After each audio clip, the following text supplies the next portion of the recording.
This is real for me. I need this. This is a therapy for me. Before we dive in, a quick but important note. We are not licensed mental health professionals or medical experts. The conversations that we have on this podcast are based on our personal experiences, thoughts, and opinions. Nothing shared here is intended to be taken as medical advice, a diagnosis, or a substitute for professional help. If you are struggling or need support, please reach out to a qualified mental health provider or medical professional. What? Nothing. We're honing in right now. Yeah, we're honing in. We just jump right into it. Hi, how are you? I'm good. How are you? I'm good. I'm happy to have you. Thank you. We just recently met. We did. But we had a really great conversation about mental health in the industry, and I just wanted to bring you on because you're so open to it and talk about your journey and how your depression that you have and like the things that you've had to deal with has gotten you to where you are today. Yeah.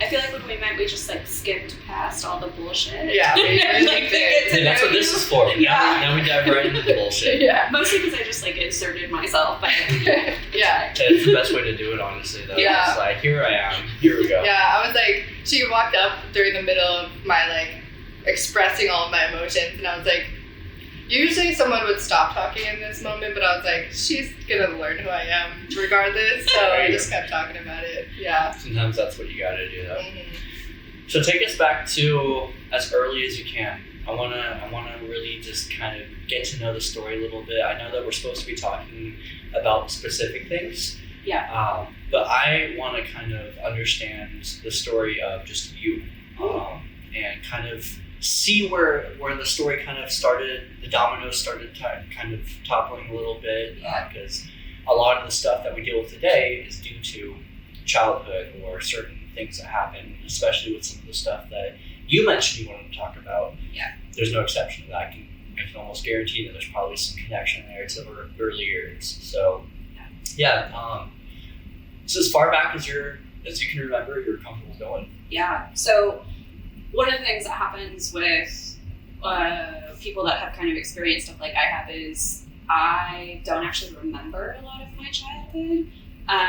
But kind of what I, do remember and can piece together is I was really sick a lot, like as a kid, and I just always had kind of one issue after another. My parents weren't wealthy, and so they were working, and so a lot of times when I would get sick and need to have someone watch me, I would go spend time with my grandmother. She's a key player in my story. Okay. So I'd go spend time with my grandmother, and then my dad's sister was an extremely just like jealous and manipulative person, and felt that my grandmother was giving me too much attention, and wanted her daughter to be like sort of the center of focus at all times. And so I don't know how it happened, but eventually I kind of stopped spending time with my grandmother and spent a lot of time with my aunt and uncle. My uncle then started a quote-unquote church, and it, after, of course, the fact I realized it was a cult after I had gotten out. But I had started attending the church, and my whole life, up to most of it, honestly, up until my 20s, like, I fully believed I was going to hell, that I was absolutely unworthy, that, I was like, and in addition to that, I was constantly being compared to my cousin and found lacking every time, right? So like, when you grow up believing that like no one's going to choose you, like you're always the one that nobody wants, not to sound like Prince Harry and the Spare or anything, but like, when you have that built into you, like that affects so many ways that you show up like in life. And so the layers of this got really twisted because I don't know, like there was a lot of bad stuff happening in the church, and at some point my dad actually came to pick me up, and when he came to pick me up, they were like all surrounding me and like talking to me about stuff, and my dad said he got just like this really weird feeling, and this was after, and said that he almost saw like a green haze like in the room. And he didn't talk to me the entire car ride home, didn't say a word. And then the next morning when I got up, he was crying, and I had never seen my dad cry. and he said, I can't let you go back to that church. And he said, I don't know what's going on, but my sister and that family, they're not of God, and I can't let you go back to that church. So that started the cycle of, at first, I was really, really pissed at my dad for not letting me go, try to have this relationship with my grandmother and be a part of this community that I had formed. Because you didn't look at it as a cult. I didn't, yeah. And then when I did, I was mad at my dad for not rescuing me sooner, Right. right? Like, my poor dad just got, Yeah, kind kind of ripped around. yeah. And then that was probably like in high school when I really started figuring out like what was actually going on, and I got really, really messed up and was extremely depressed, and I didn't know that's what was happening. I didn't really have parents who talked about that kind of, like, they loved me, but we didn't talk about that kind of stuff. And so, you know, to my mom, it was like, I think she would feel so helpless that I was so miserable, and so she would yell at me, you know, or like, can't you just be happy? Right. You know, I'm like, no. And that's hard when you feel like, you know, you're performing all day, putting a mask on, and you can't even go home and be like your miserable self, Right, because your parents want something different of you, you know, and yeah, so that's when I really started to struggle. I would say it was like later in high school and my early 20s. But yeah, that was kind of the origin of my. You definitely touched on a lot there. That there's a lot to dive into with that. One of the first things, because I'm someone who's newer to faith. I found faith much later in life, but I grew up with very anti-religious type of stuff. I wasn't allowed to go to church. I wasn't allowed to talk about God or anything like that. And obviously when you're around people like that, there's a lot of like this cult mentality towards like that Christians are just like one big cult and all that kind of stuff. I'm just kind of curious, as someone like, because I'm in faith now. I'm a man of faith now, but I wouldn't ever say like I'm part of a cult or anything. Like I don't tell people I'm religious. I tell people that like I have a relationship with God. I'm not religious, because that religion part to me is like where that cult kind of stuff comes in. So when was it your uncle that started this church? Okay. So what was this church that you started, and what kind of made it a cult rather than actual like church of praising God? Yeah, so I mean, it was just a like billed as like a traditional Church of God, like Assembly of God kind of church. And the differences were, I can give you some exact examples. Yes, please. The difference were he was basically like the Messiah, you know, and he really thought like he was this divine prophet, and people really like treated him like he was, you know, this untouchable figure. You peel back the layers and it got even messier than that. Like they had a woman, it's still hard for me to talk about, she had cancer, and they convinced her at one point to stop paying for medical services and start giving her money to God. Keep air quoting, but you know, we're on a podcast, to God. And so stuff like that happened. Wow. My grandfather, who was a very simple man, but he could tell something was not right, and he was trying to kind of, because my grandmother was the Bible school teacher for the kids, but my grandpa knew something wasn't right, and when he was trying to kind of intervene with stuff, my aunt and uncle actually wrote a letter to my grandma trying to get her to divorce him and leave him, and then eventually like he was excommunicated from the church. There were other people that ended up getting excommunicated from the church. There was weird fraud money issues going on. Like, and like I said, like the kids were really just taught that like you're just fucked. Like, you know, like unless you're perfect, you know, and that was hard, I think, growing up, because you just felt doomed, you know. And I feel like as a young person, you know, my mom will say it, like I was like a little adult, you know, like I didn't really have that youthful, carefree childhood experience, I always was worried about my soul. Yeah. You know? That's not something you need to be really worrying about at that age Well, necessarily. it's so sad too, because in that kind of instance, there's nothing in the Bible that says like a true Christian is not supposed to have judgment or hate towards anyone or anything like that. Yeah. And as someone of faith, it eats at me when I hear about stuff like that, because like I said, when I was growing up, it was anti-faith kind of stuff. Right. It was anti-God stuff. My mom went through very similar stuff.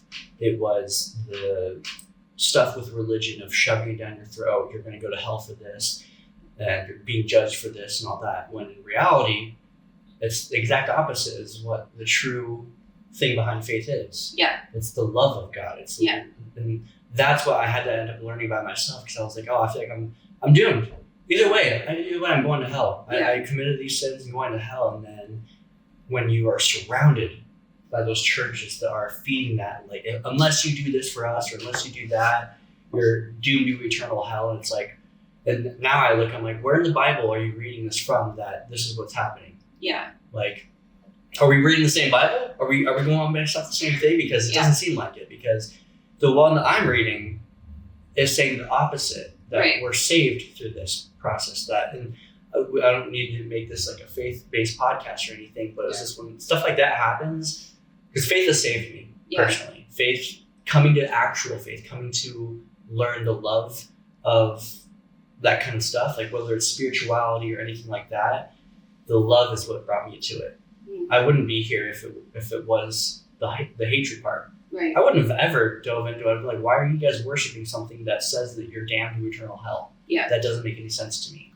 So that just like immediately presses the buttons in me, because I know exactly. Well, yeah, and I mean, for me, like, after that happened, my parents, I think, wanted me to still be someone of God, and so Right. we went to Vineyard Church, and I loved that there. And, like, he was a Wait, great. like North Phoenix in here?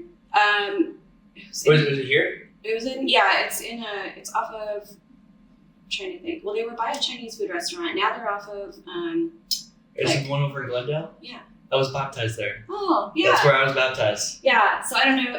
Is Brian still teaching? Yeah. Okay, so Brian was one of the first people that kind of renewed a little bit of my faith Yeah. in like people Yeah. teaching. But to be honest, I was so angry and so confused and so hurt, because I think it's one of those things that, you know, if you feel betrayed by God and you feel betrayed by your family, like the two things Who do you that are go to? supposed to protect you, Yeah. like what can What else you do you rely have? on, right? And so I basically went, I don't believe in anything, you know. I kind of just went, I'm out. And then when I started college, I took a philosophy class, and I started learning about like Sufism and other religions, and Right. very common like global histories of how, you know, the tales of Jesus are very similar in other different places of the world and their own cultures. And what I kind of arrived at is I wanted to have a spiritual relationship. I do have, like, I speak in tongues. I still speak in tongues, you know? So I have a spiritual relationship with God, but like for me, I don't think organized religion or going to a church is ever going to feel good Yeah. to me, you know? Like, That's not Well, you always have like an internal bias now of how it was when you were a kid. It's hard. Like, yeah, I can go because I never had the experience as a kid. Right. It was always just like, just don't go. But in like the experiences that I have had, I've had the control of like, I don't like it here, so I'm going to go to this one. I don't like it here, so I'm going to go to this one. Rather than like when you're a kid, you don't have that kind of control. You go wherever you're supposed to go. yeah. And I mean, even through like different lenses, like being a woman, you know, when I was dating guys and they were like a Baptist or something. Yeah. Some of them were really conservative, or like the women still have to sit on one side, or only the men can come forward for prayer, you know, and all these. Wow. And it's just sort of like, okay, like Yeah. you know, yeah. So I think for my husband and I both, he's had a very different. He did not grow up in a cult, but he's kind of found his own path spiritually. I found my own path spiritually, but I think what's hard is like, so what I was kind of happened last week is I went to a funeral, and the funeral was at a church, And it was a pastor who decided to use the funeral experience as an opportunity to convert people. Oh God. And I would have been pissed. yeah, and I haven't been triggered in a long time, mostly because I'm not in churches and I avoid that situation. But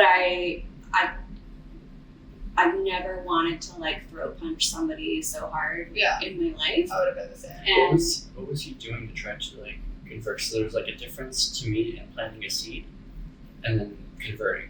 Like, It's not the time, regardless, to plant a seed, anyways. I would agree. So basically what I felt like happened was, it was kind of mid-service and he came up and was like, so I'm sure you're all thinking about death right now and your own souls and what's going to happen to you after you die.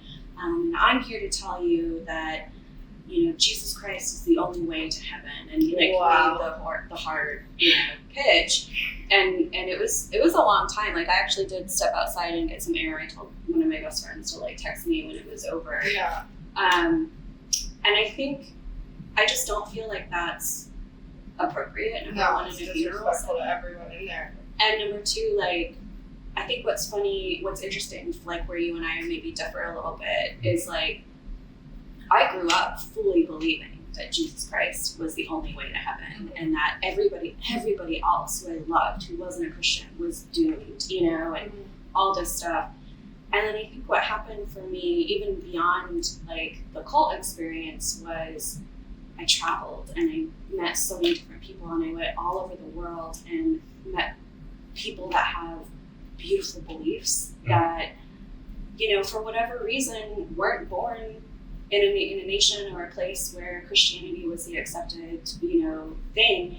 And like, how audacious is it of us to think that like they're not heaven bound or they're not worthy of, kind of this spiritual afterlife because what us Christians didn't find them and like minister to them. Right. Like, I don't buy into that anymore. Mm-hmm. And that's been an interesting evolution for me, right? Because it's like I still pray, like I said, to a God. I speak in tongues,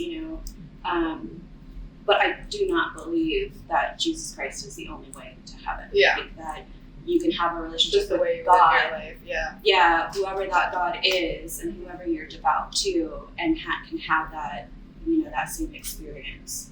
Yeah. So that's a big trigger for me because I just don't like. It feels like control to me, like a mechanism of control. Yeah. Yeah. Oh my God, I would have freaked out. I would have freaked out if someone was trying to tell me that at a funeral. Like if it was one of my family members too, I would have been like, I probably would have gone up there.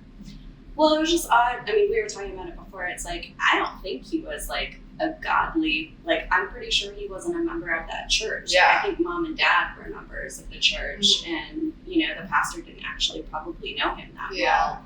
So, again, all this talk of him being this like godly inspiration, when really if you knew the human, you'd be like, ooh. Yeah. And then the It conversion doesn't pitch came, and so I was just kind of like, I don't know how to do this. Yeah. Yeah. That's so interesting. That would have triggered me too. Yeah.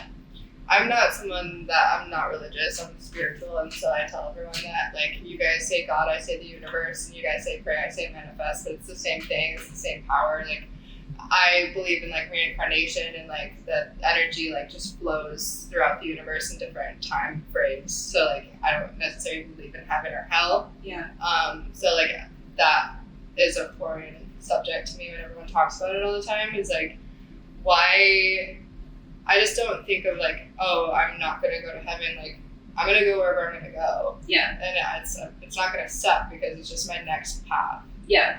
So it's just interesting that like someone would be so adamant at a funeral to be like, Jesus is the only way you get to heaven. Like, I'm supposed to care that like heaven is the only place I want to go to after I'm gone. It's like, Well, because for some people that really brings them comfort. Yeah. Like my parents still really hold on to that. That's an anchor for them. And like believing that, my daughter, we had to put her to sleep, believing that there's a real heaven. Yeah. And she's fully manifested as Right. a doggy in heaven. That Well, helps them. I think that same way. It's like my cat just passed away, and I think of her in like a giant grass field with a bunch of mice Yeah. that she's running around in. Like I still feel that thought, but it's not like, oh my god, I made a mistake and I'm going to hell. Like Yeah. I just don't understand that process of like I'm gonna play devil's advocate. putting yourself down because you made a mistake. Like if Yeah. you're making that control your life, I don't get it.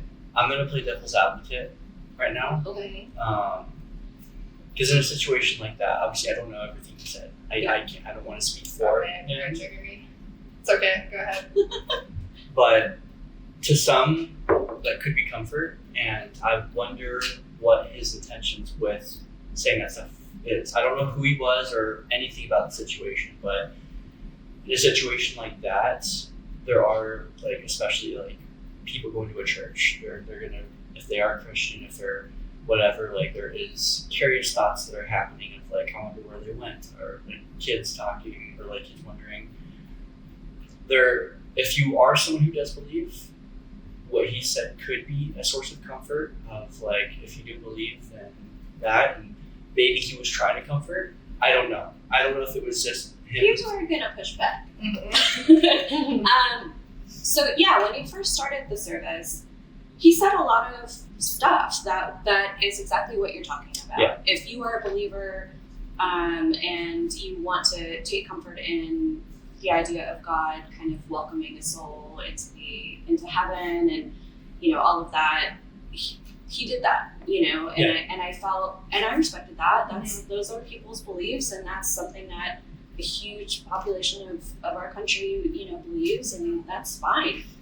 But the line gets crossed when it's like almost becomes a sales pitch of like, all right, I'm here to talk about your soul. Yeah. Now. In that kind of instance, I do agree that Yeah. there is a place and time for that. And a situation like that is the time of comfort. It is the time of like, I'm here to help those who are mourning right now. This isn't like you're not coming here necessarily for a service. Right.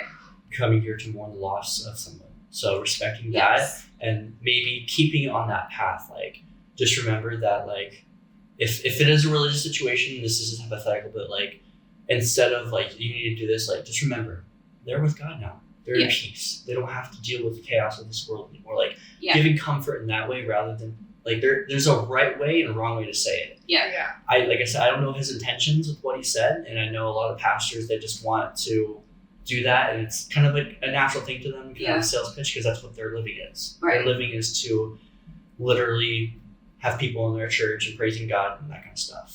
Well, and I think it's so like, if you're familiar with Brian, it's like, that's one thing to have a pastor up there who I think genuinely cares and is trying to be humble in how he presents anything and is truly there to connect with you.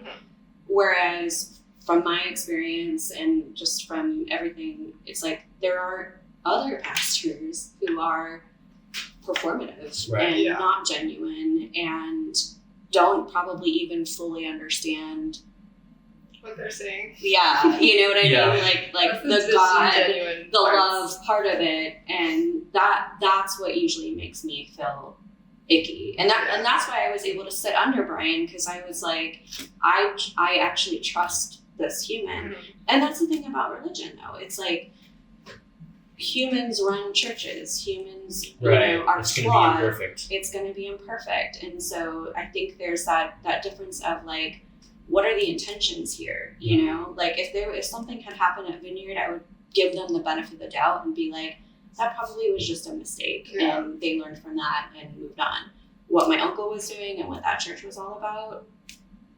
I mean, I have my own weird relationships with churches. I mean, the way that I grew up, I would see like the stadium churches where the pastors have Range Rovers and mansions and all that. And I'm like, okay, well, I'm not comfortable giving my money to I'm here to worship God, not to support a business. Yeah. I understand you guys need to keep the lights on and stuff, but like when I used to go to a church and the first thing they did is talk about money and how you can give and stuff, that was an immediate turn off for me. I'm like, you guys have a Starbucks level coffee shop now that's probably generating a lot of good money for you guys. And it says in the Bible for us to tithe. You shouldn't have to tell us every single time to tithe and stuff. And so that's turned me away from certain things. Versus like the church that I go to now, they, rather than just like, give me your money, it's here's what your money's doing. Yeah. We opened this homeless shelter. We opened this food kitchen that because you guys gave us this money, we were able to feed 400 plus people this day. For me, like that for me is like, okay, I can get that. But hearing some of like the business stuff, like the amount of churches that I've turned away from because I'm like, either I don't like a pastor who tries to speak for God, because that's not what it should be. It should be the interpretation of, it's like, I go there for a history lesson. Right. This is what happened at this time period. This is historically what happened. You can't argue about what happened here. This is historically the facts of what happened. Here's what I think could have been the situation, and based off of evidence, like kind of doing that approach rather than like, God wants you to do this, God. Like the second a pastor says God wants you to do that, I'm like, you can't speak for God. Yeah. You're not God himself. You can say that you feel that God might be telling you this, but that's a different way. And I feel like that's where a lot of the thing with religion and stuff kind of gets hairy. And It does. especially when it comes to like business and stuff with taxes and all of that. Because I know that churches can be very lucrative. Yeah. And like you said, it's ran by a person, which means it's going to have imperfections. Mhm. When you give somebody money and power, it changes them. It changes a lot about them. They might have started it with a good intention, but then they're like, oh, we have money coming in. I'm able to have the effect like this on so many people. It's probably going to change some stuff a little bit, and especially if they don't go into it with the right intentions. Yeah. It gets to be a very iffy thing. But I mean, hearing, like, I don't know what the intentions were with your uncle who started the church, but it sounded like there might not have, maybe when he first started it, hopefully there was good intention. I don't know. But Yeah. Yeah, I don't know. And I think that was one of the hardest things for me was like I never got closure about anything. You know, like after I got taken out, I never saw that side of the family again, really. Right. You know, and that was a heartbreak for me in itself because my cousin and I were both only children and we looked at each other like sisters, and then to lose like someone that was so precious in your life, who's also though kind of involved with this horrible thing in your life. Like it's so complicated and messy. And so like the first time I got super triggered was actually at my grandmother's funeral. I hadn't had a chance to talk to her about it or anything that had happened, you know, and I showed up and they had it set up exactly like how the church used to look. My aunt and uncle were getting ready to like sing, like, and that was one of the first times that I just had like a full on breakdown. Yeah. And like had to go into my car and had like a panic attack. And then I think pretty soon after that, like I was dating somebody and I started to get the idea that like all he wanted from me was sex, which wasn't true, but I was starting to like manifest these ideas. And then I had a panic attack, and I remember this. I was like on the floor just like heaving and like sobbing, and it just like came out of my mouth like, why don't you love me? Why doesn't anybody love me? Why didn't grandma love me? And I said it, you know, I said grandma, like, you know, and my boyfriend at the time was like, what is she talking about? You know, like, and so that was when I started to slowly piece together like, oh, this isn't just like, oh, that was part of the church and now I'm out and everything's fine. It was like, oh, this is seeping into every relationship, my feelings of self-worth, how I define myself. Like it was touching and impacting everything. And I had to, I guess the best way to say it is like unlearn so much, you know, and I feel like I'm still doing that. Like I remember at the worst of it, it was like, waking up and just taking it like one thing at a time. Like, okay, now I'm swinging my feet around the bed. Now I'm brushing my teeth. Now, you know, and it was just like taking it very simple, one step at a time. So when I look back at what I've been able to like come through, I feel really proud of myself. Yeah. Absolutely. But every time you get triggered, right, you get like pissed at yourself because you're like, man, I thought I was over that, right? So it's like, I mean, I went through a very gullible time, especially because like in the spirituality aspect, I was lost. When I first moved to Phoenix, I was very lost in the spiritual aspect, and I had started coming to faith, and that's when I accidentally joined a cult myself. And like I didn't know anything about it. Yeah. I don't know if I should say what it was, but I'm gonna say it anyway, just because. Okay. I didn't know what Scientology was. Ah. I had never learned the term Scientology. It does So- seem appealing at first. I will give you that. Well, that was the thing. So this was back when I was just starting my acting career, Yeah. and I was trying to get that start, figuring it out. I was going on different Eventbrite stuff, or just trying to find different events and stuff for actors. And apparently, in the acting community, Scientology is a little bit bigger than I would like it to be. Yeah. And so I remember there was like one event that was like, we're gonna mentor you, and one of the speakers is like this huge person. I remember it was like the speaker, I think at that point was like the voice of Green Goblin in the animated series Spider-Man. So I was like, okay, so I'm getting taught by someone that's already like pretty big in the industry. This is gonna be freaking cool. And so it was like a Zoom call or something, and I hopped on, and like he was giving us acting tips and stuff. And then afterward, the lady who organized it was like, all right, we're gonna break into little things and like talk to you guys individually. And then the lady started talking to me and just like kind of asking about like my beliefs and stuff. And at that time, like I had just like accepted Christ, just trying to get him down. I was like, oh, I'm a Christian, and that's just like cool. Have you ever heard of Scientology? And I'm like, no. Well, what's that? And she was like, well, it's just, and she hyped it up so good. She was like, this is what we believe, and this is, I'm like, you're literally like exactly what's going on in my brain. Like, I didn't know there was like a thing to believe in like this. Like, tell me more. I was so enthralled by this. And I remember I was at my, this was back when I was working in finance. I was at the computer, just kind of on downtime or whatever, on the Scientology website, just taking notes and listening to everything. And like, who's this guy that invented it and stuff? I'm like, oh wow, okay. And I was kind of just going down this rabbit hole. I'm like, why isn't everybody in this thing? This is insane. And then I talked to a buddy of mine who he like got me into acting. He's one of my best friends now. But I was like, hey, have you ever heard this thing? And he was like, why are you asking me this? And I'm like, because like I'm in it now. Like this is amazing. I just ordered the books. I just like. I'm planning my next trip to LA to visit Church of Scientology to get these tests done and do all this. And he's like, let me tell you a little bit about this thing. Have you ever seen South Park? And I'm like, yeah. And he's like, no, I'm gonna send you a couple episodes to watch. So he did that. I was like, I watched that. And I'm like, wait, what? No. This isn't not what the lady was saying. Yeah. And he was like, this is what happens when you get deep though.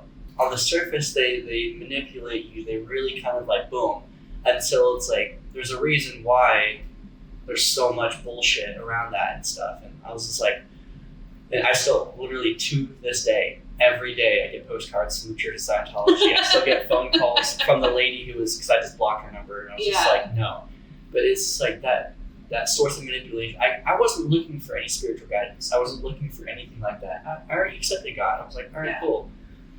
But it took something in a vulnerable spot of me wanting to start this acting career, not knowing where to start. I was in a place that like there's no such thing as going to agencies and applying for auditions or anything like that. So I was like, okay, well there's this event happening, and she was mentioning big names that were part of this, and I'm like, well if he's in it, then obviously like it's got to be like awesome. Like he wouldn't be in it so outwardly whatever if this was so bad or whatever.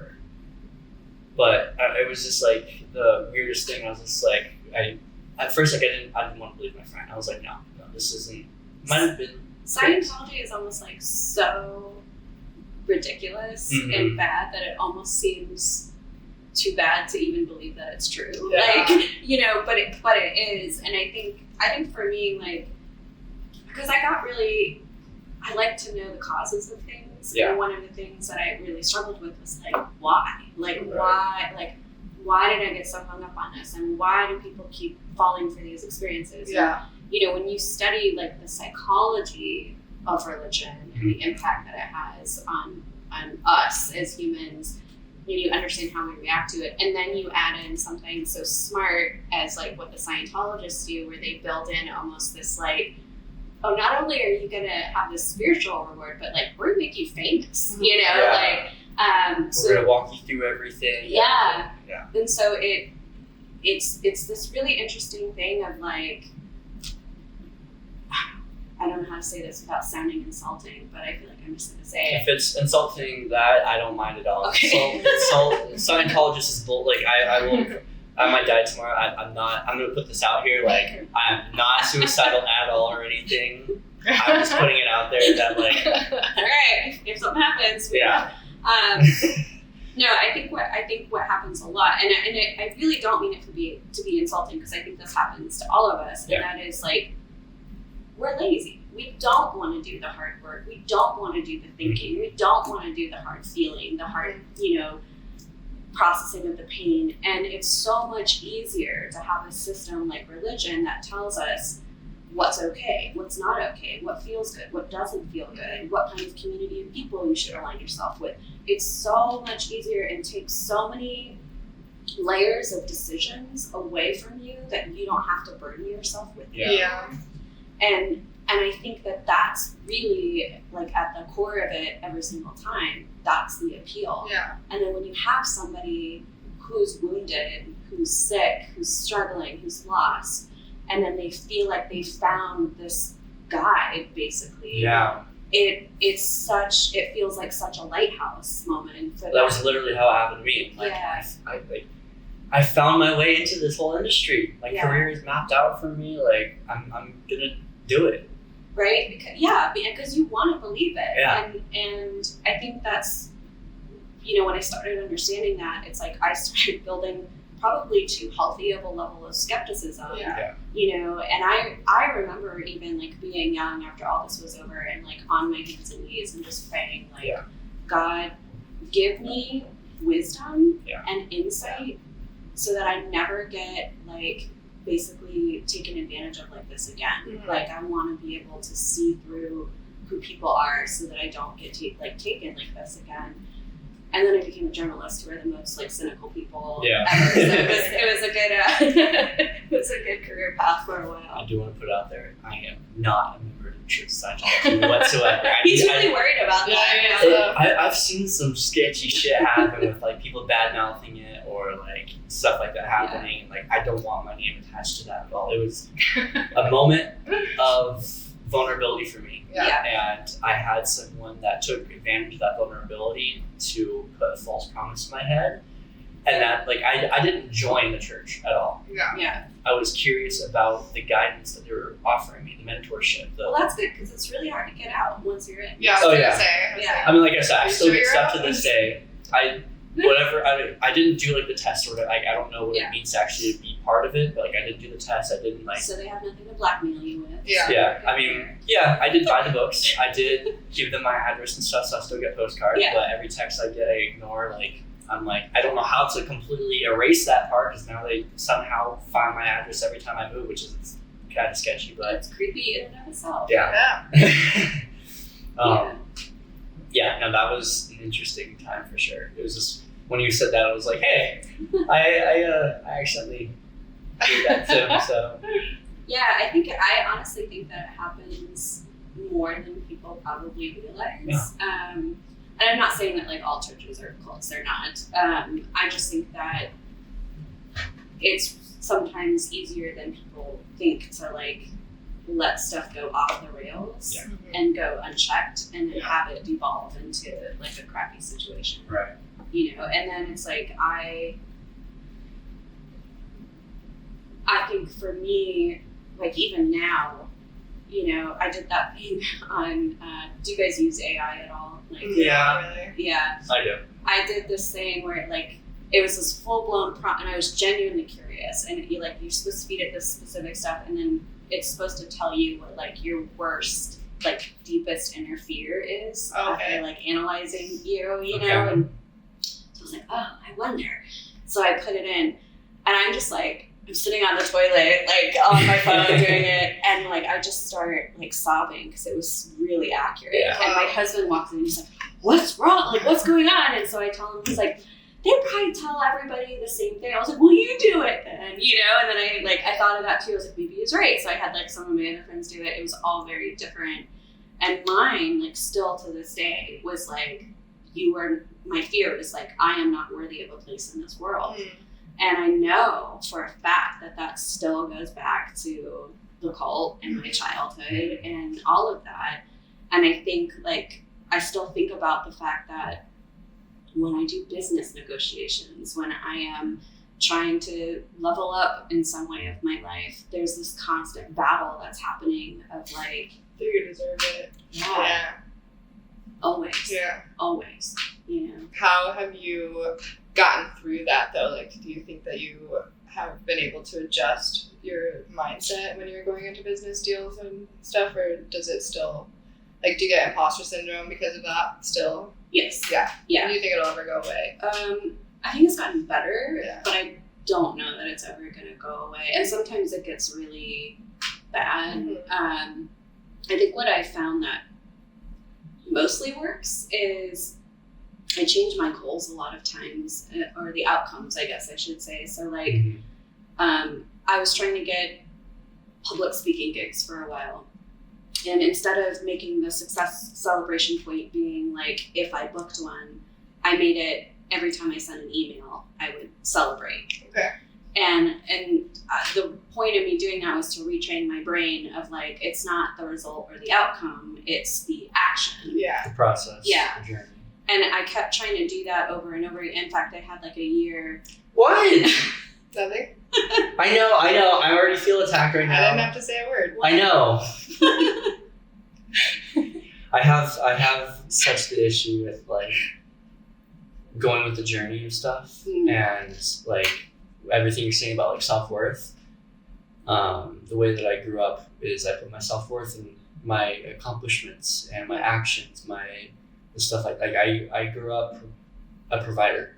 The way that I grew up, I was the provider of the household. I was the man of the house.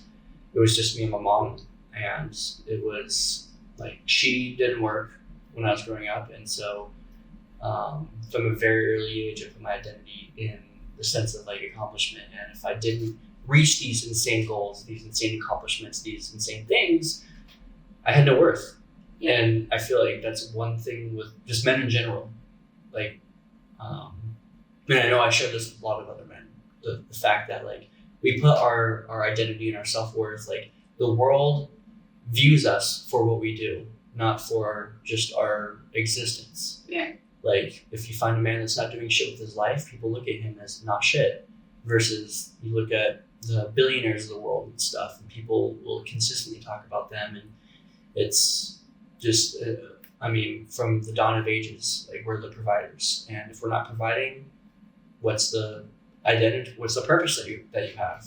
Yeah. So I think that's a human issue, and not necessarily the provider thing, but just like not honoring people just for who they are instead of what they do. Yeah. You know, and I think that like one of the things, so in 2019, I had a full-on like legitimate medical burnout, and I quit my job. I didn't try to find a new job right away. I literally took a year off and did nothing. And when I say I did nothing, I mean I did nothing. I pulled out of every commitment I was a part of. I just decided I'm only going to focus on like my health and getting to know who I am, because I couldn't answer basic questions. Like if people ask me like, oh, what brings you joy? I'd be like, I don't know, you know, like, well, what do you want out of life? I don't know. Like I didn't know, and that bothered me. And so when I removed like everything from my life, all that was left was me, you know? And it's like, okay, who am I now? Like, what do I want to do? What do I want to build? What do I believe in? What does that life look like with no outside influence, you know? And it was very different than the life that I was living. And I think about that time a lot, because I think it's so easy to get swept up in this constant like rat race of a world and forget your why, you know? And not even your why, because sometimes I hate that. Sometimes I hate the why conversations and the purpose conversations. I think sometimes more it's like you forget to check in with yourself of where you're at now and what kind of life you want to be living now. Because the life you started out living a year ago, 5 years ago, 10 years ago might not be who you are anymore. Right. And if you don't ever stop and take like account of that, it'll just keep going. Yeah. Absolutely. And you'll feel miserable and you'll feel unaligned, and you have to stop. And I think that's what I learned from that year and that burnout experience was like I just started living a life that wasn't even me, you know? And that didn't help. I went through a very similar experience, going from the classic 9-to-5 world to what we do today, because I grew up in that kind of hustle culture. That I got my first job when I was 12. I hadn't stopped working from the time I was 12. I always had some sort of job, and I found like a full-on career at an early age. I was in finance for like 4 years. That's all I ever knew for myself. I was a business owner on the side, but I also like my main day-to-day thing was go to work at 8, clock in, clock out, like that whole thing. Yeah. That was also the most depressed I'd ever been in my life, Yeah. because I didn't feel that purpose for myself. I was like, what the fuck am I doing right now? I'm living for the weekend, just dreading for the week to come back, type of thing. And after I decided to go all in with just freelance and just doing my own thing, I thought I was going to reach this like this feeling of freedom, this feeling of like weight lifted off, and it was the exact opposite. Mm. I quit that job, and I still had like backup plans and stuff. I wasn't like completely fucking myself over, but I had never like that was the worst anxiety time and worst depression time of my life. I literally couldn't get out of bed for like 2 weeks straight. I was completely lost. And I look back and I'm like, I was so almost hypnotized by what I should have been doing, or quote should have been doing, that I had lost my identity that wasn't even there. Yeah. And that like, I look back on that and I'm like, how bad was my hypnotism? The fact that like, I'm not supporting this multi-billion-dollar company anymore by being one of their rats. And now that I'm living for myself, I feel lost. Yeah. I'm like, what the fuck? It like such a bad wake-up call for me.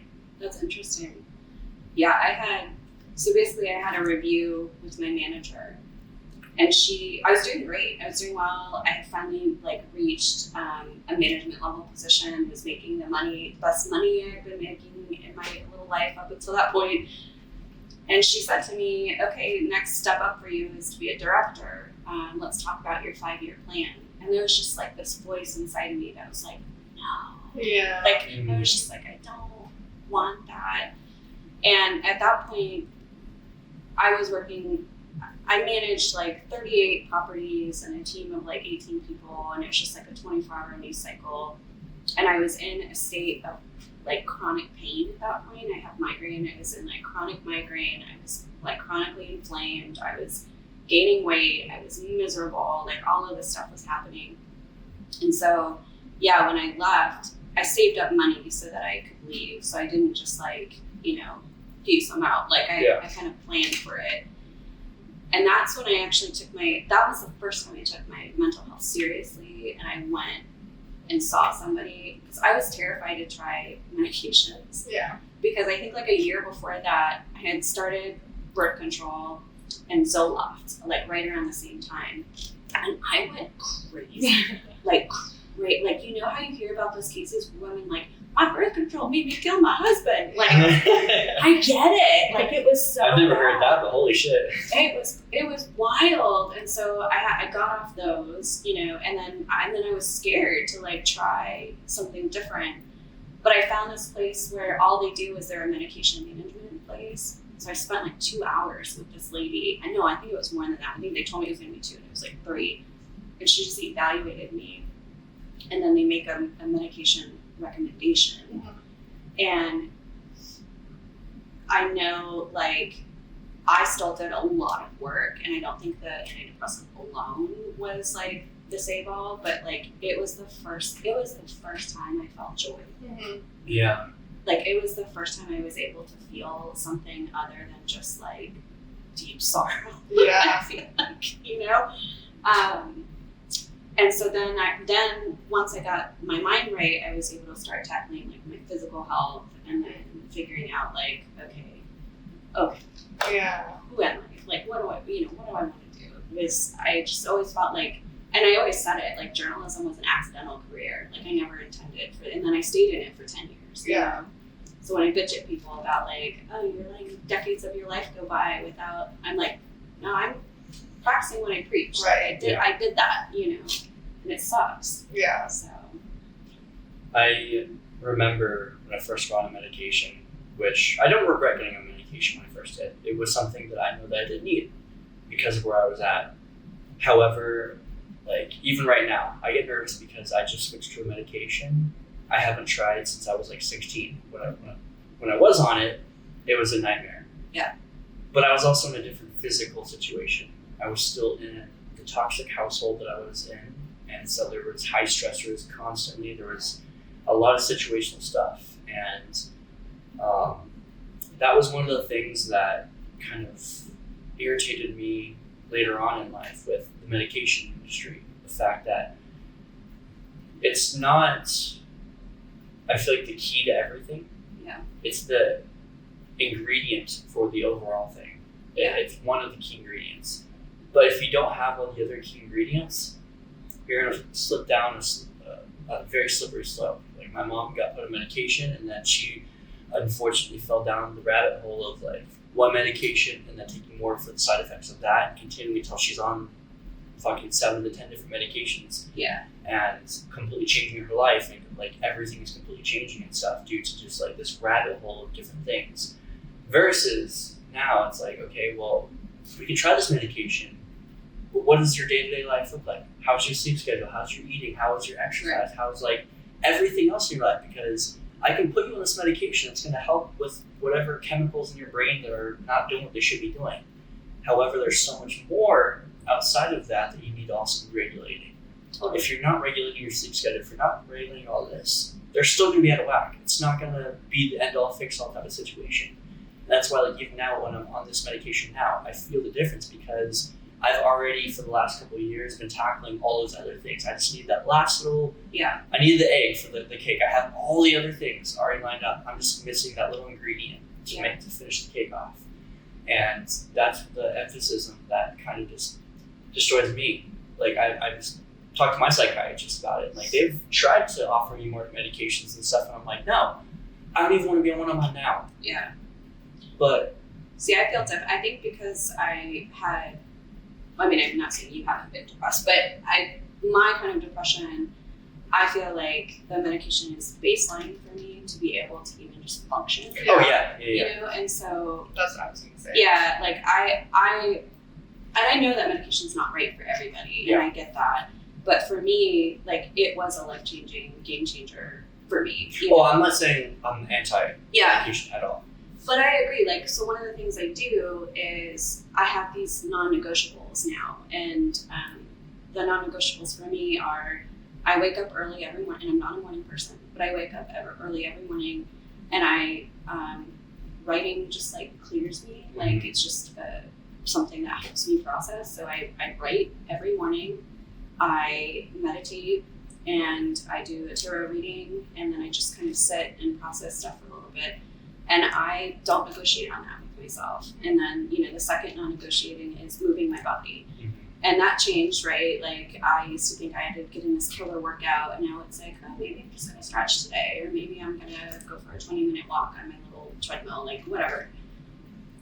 Those simple things alone are kind of like the foundational things that have helped me stay stable. Because even on an antidepressant, you can dip and you can still become depressed. Yeah. And so like you have to do all that Yeah. work still. And I think that's what a lot of people don't do, is maybe your Yeah. point. Like they get prescribed something thinking it's like a miracle and, you know, a bottle, and it's Yeah. like, well, you still have Well, to do. That was kind of what I was meaning. Not just like without the medication, whatever. Like it does provide that base for you to build off of, but you still have to build off of it. It's Yeah. the foundation. But now you have to build a building. Now you have to continue to take care of it and stuff. Like, it'll help regulate, but you need to still put in the extra work. It's not just a miracle thing that's going to completely change your life. And you still have to put in your own work in order to maintain.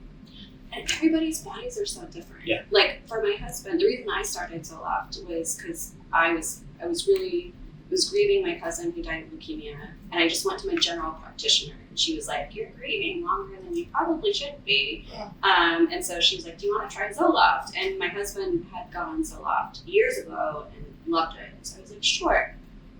Well, it like numbed me out. Like I became a zombie. I didn't feel anything, and I've seen like big time influencers talk about like, I'm getting off of my depression so I can feel again, you know, and I'm like, maybe you just weren't on the right one. Like it concerns me sometimes when people talk about that kind of stuff, because like I saw it recently, and I'm like, I wonder how many people got off their antidepressants because she said something like that, and they think like, oh, I should do that too, you know, and I'm like, Well, there's a way to get off of them too. That well, when they're like, oh, I'm on 100 milligrams of this, I'm cold turkey tomorrow, and then they're like, why do I feel like such shit? It's like, because you weren't supposed to just go cold turkey off of it. There's a way to wean off of it. There's a healthy way to do all of it. When you put your body through that kind of shock, it's probably it's not gonna be like eventually, you'll start evening out a little bit. But the cold turkey thing is not a recommended type of thing ever. Definitely not. Yeah. So it's just, you know, I think it's I like having those conversations with people, you know, like a lot of people used to come to me when they were struggling and, you know, want to know what I did to kind of, because they knew me before in the before land, and then they kind of knew me after I made this pivot. And I think it's funny because kind of what you were saying, like a lot of them just want to do the pills, you know, and I'm like, I don't think you understand. It's a lot of work. Yeah. Much more than just the pills. Yeah. But it's worth it, you know. I think it is. I mean, there are days that I start, like, so one of my things that I still do a lot is bed rot. I do that a lot still. And I think it's just because, like, I get inflamed, I get overwhelmed, I get, you know, my PTSD or my anxiety will kick in. And, like, I just need, my body, I don't know how to explain it. It's like my body just needs. It needs rest. And like, predictability. Yeah. Like, it just needs to know, like, no surprises are coming. Right. Yeah. And I used to call it turtling all the time. That's what I felt like I did. That's amazing. You're just like turtle. Yeah. And I hated that response in me because I would see other people, they'd like get hit with some crisis or stress, and they'd be like, I'm going to show that crisis who's boss, you know, and kind of like rise up. I fucking hate that. And I'm like, why don't I have that? Yes. What's wrong with me? Well, that's the issue with like social media and all that. You see these people that only show that side of them that's like, I'm going through this and I'm strong because I am facing this head on and not, but then you listen to them, you're like, I'm letting it kind of hit me right now. And I had the biggest problem with that. Yeah. I felt guilty every day I took a day off. Yeah. I was like, all those speeches about someone that's like, someone else is working harder than you now. Someone else is outworking you, so they're going to get what you got. Like, keeping me in this competitive mindset of like, what I'm trying to go for is a finite resource. And if I don't overwork myself, if I don't burn myself out, if I don't get through whatever it is, they're going to get it. I'm going to suffer, and I'm going to just live a horrible life type of situation. And like, that was being instilled in me for the longest time. But then other stuff started coming out with like, I remember when it was starting to become really like relevant with sleep, with like all these successful people saying like, if you want to be successful, there's not a single successful person out there that sleeps full 8 hours a night. That's just not a thing. And I'm like, that doesn't sound, but then like later on, there's like other like billionaires, like there was a thing with Jeff Bezos. He's like, I need like, sleep is my number one priority because if my brain isn't at full capacity for operating, I'm not going to make the best decisions I can make. And a lot of these people are like, no, I take a full fucking week off. I take a month off. Well, that's like, I learned about athletes and how much they prioritize. I mean, like sleep is like, holy cow. It's a part of their regimen. Like they treat it like it's sacred. And when you think about that, it's like, okay, like if really like A-list athletes are prioritizing sleep this way, like Why there's can't you? something to this, you know what I mean?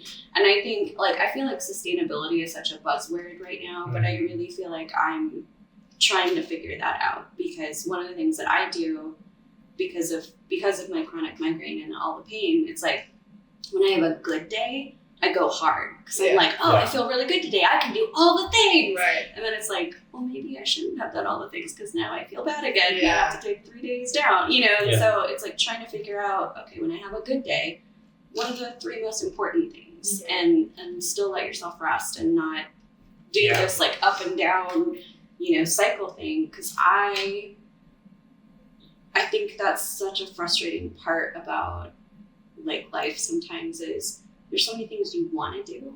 Yeah. But when you feel like your body and your brain are wanting to do something different, you're just like, is this even my life? Yeah. Like, am I in control of this? I'll be honest, I look up to you in that aspect a lot. I see you resting yourself a lot. Like when you do, like, I know you kind of feel weird, like when you text me and I slept all day or whatever, or anything like that. And that gives me comfort. Hearing that from you gives me comfort because you know me, I'm not the rest kind. I'm like, if I'm not working 7 days a week, someone else, like I have that toxicity still ingrained in me of I need to be working.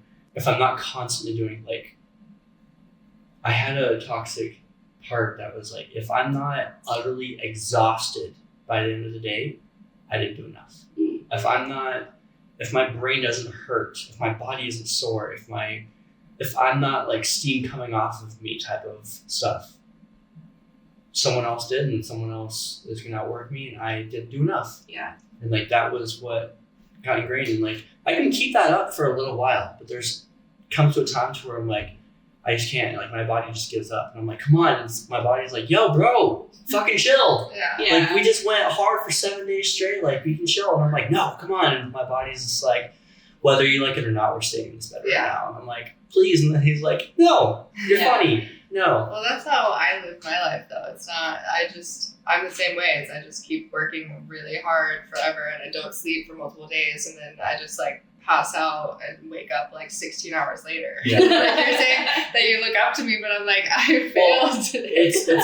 I look up to you in those instances where you admit to just resting for a little while, and like it kind of makes me think that like, well, we're in this together. I've seen the success that you've had.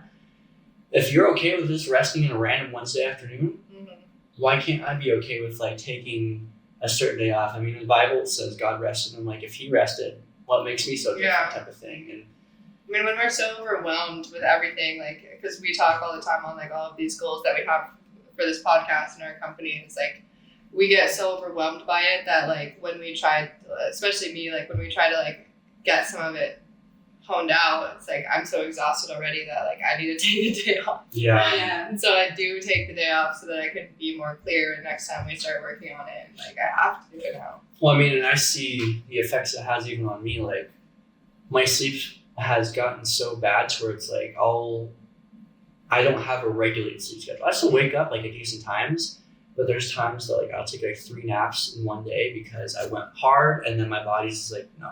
And then like at nighttime, I don't have a night routine anymore. My night routine is work until I'm like headache. I lay in bed for a second, and then I wake up at 3 a.m. with everything still on. I didn't get ready, and I'm still in jeans and stuff. That's I'm intense. Like, and I'll repeat that for the longest time. Like, oh shoot, Friends, don't do that. But that's also like I feel like the kind of culture that we have these days. Like the people that I started surrounding myself with when I got into the entrepreneurship, when I got into the self-employment thing, it's that grind set mentality of like, you gotta, like your 20s are like you can heal later on, you can rest later on, like now is the time. Oh, maybe that's the difference. I feel like I'm old sometimes. I'm like and that's why like the comparative values come. I see like younger kids and stuff that are getting all the success, and I'm like, I gotta fucking go, I gotta keep going, I gotta hustle. And like even the other partners that I have around me, they're like, oh no, I wake up at this time and like I don't take days. Like for me, I haven't personally taken a vacation since I was 21. So it's been almost 5 or 6 years since I've taken vacation for myself. Yeah, we need to change that. Like, and I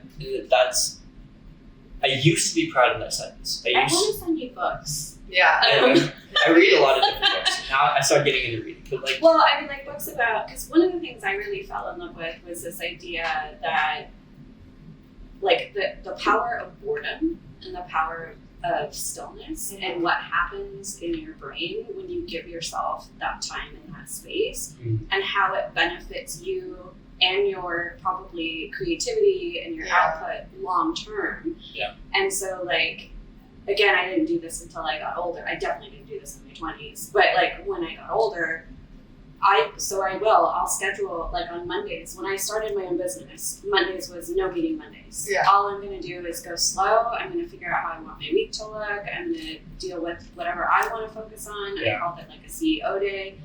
And, like, that was a non-negotiation for me, too. It was like, I don't want to do the hustle thing on Monday. Yeah.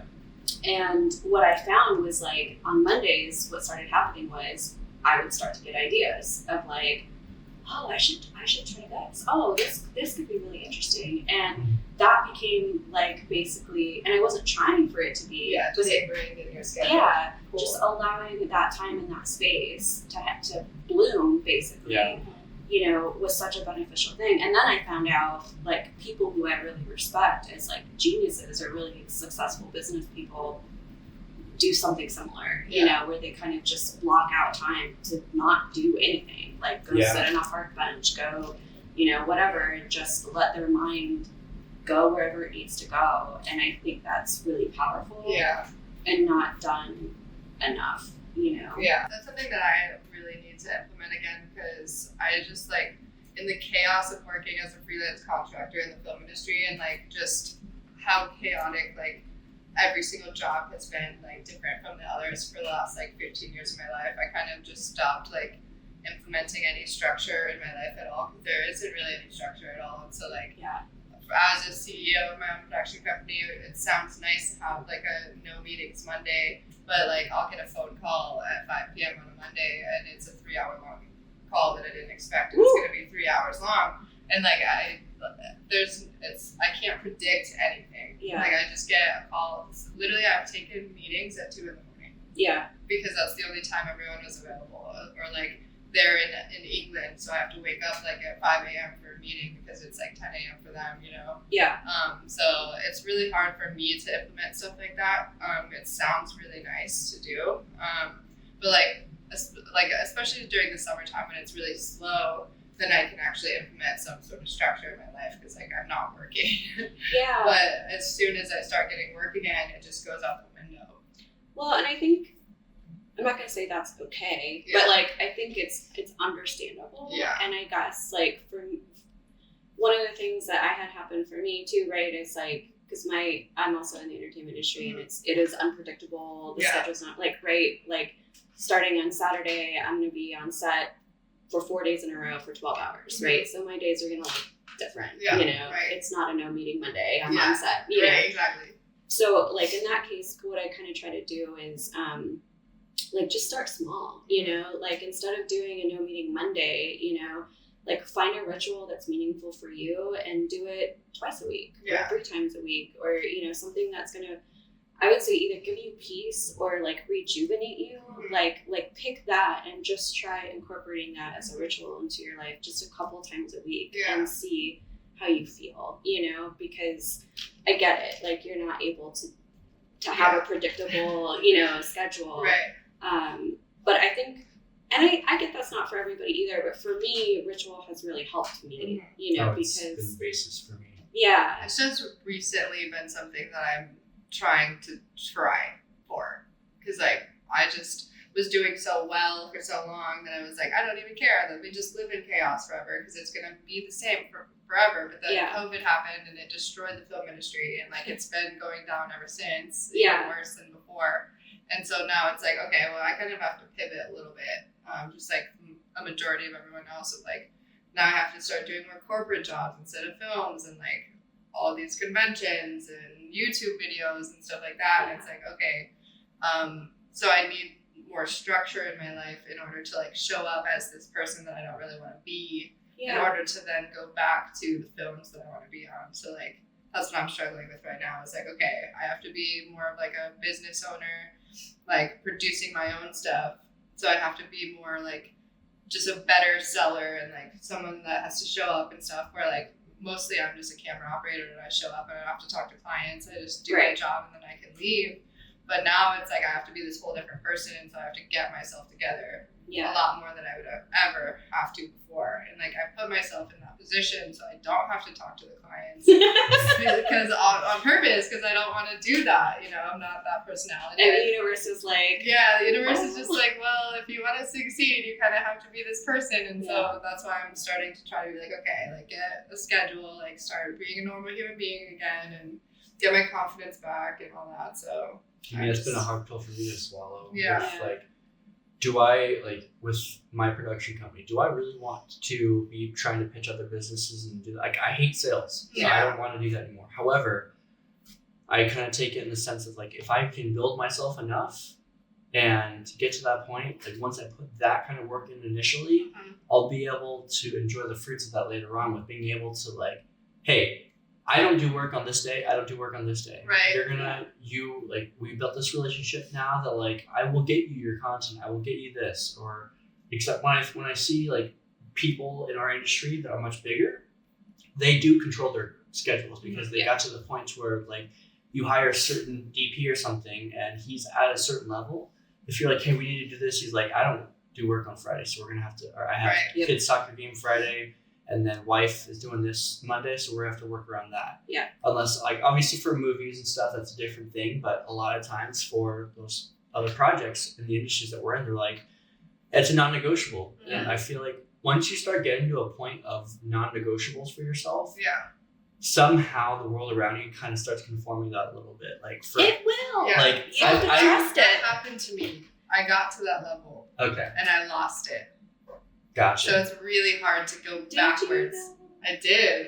Okay. Yeah. You might have. Not at the full time thing, but yeah, like I had to, like I would take other jobs, and like a movie would want me to come onto it, but I'm like, I don't work these 6 days out of the month that you need me, and they'd have to reschedule around me like all the time.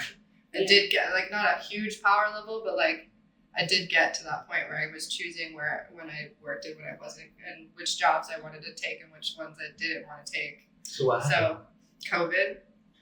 I think that, I mean, obviously that reset a lot of stuff for a lot of us, but there's just like, because I remember when I was first like launching this thing, I've seen the progress, the momentum kind of stop. Mm-hmm. I had a couple clients, I started getting lazy.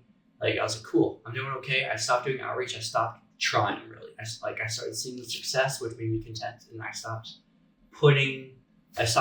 keeping the ball rolling. Yeah. I saw it was already rolling, and I was like, all right, cool. But then it started slowing down more and more and more until I was like, oh shit, well now I have to put even more effort to try to get back to where I was. Mhm.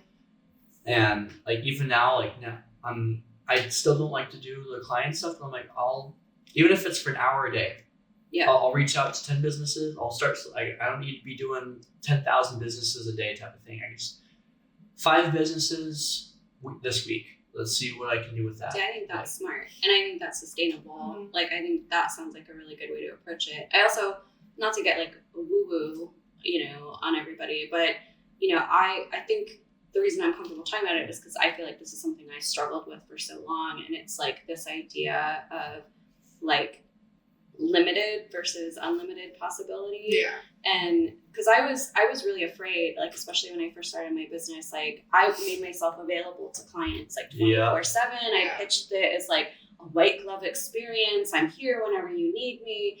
And then eventually I kind of got to the point where I was like, well, this sucks Yeah. for me, Right, yeah. And so now every time I go with a new client, it's like established on the front end.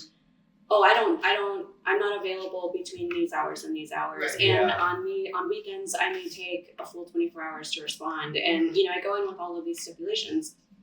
And I remember the first time it happened, it was like a client was like, oh, that doesn't work for me. Mm-hmm. And I was so scared, like if I let them go, like I'm not gonna, oh, that's money, and I was just like, I'm gonna hold my breath. I'm gonna hold my breath. Yeah. I Okay, remember that, sorry, and didn't work with them. And then 2 days later, another client showed up who was cool with it. Right. So I'm not telling you, No, I'm not I giving you get that. financial No, advice. No, I get that 100% because it's also the same way in like the quality of client with how much they're paying you too. Like, Yeah. So I get the same thing. What you're saying is like, if it's a lower paying client, they need you more, and they need you. They ask for all these adjustments, and they like want all of these things. And like a higher paying client is like, just use your phone if you need to. Like, we'll pay you the full $50,000 like today. Then, and they're like, oh, we love the edit. It's fine. And then you're done with it. Yeah. So it's the same thing of like, if they need you constantly all the time, then you're gonna be hard to work with. And I don't want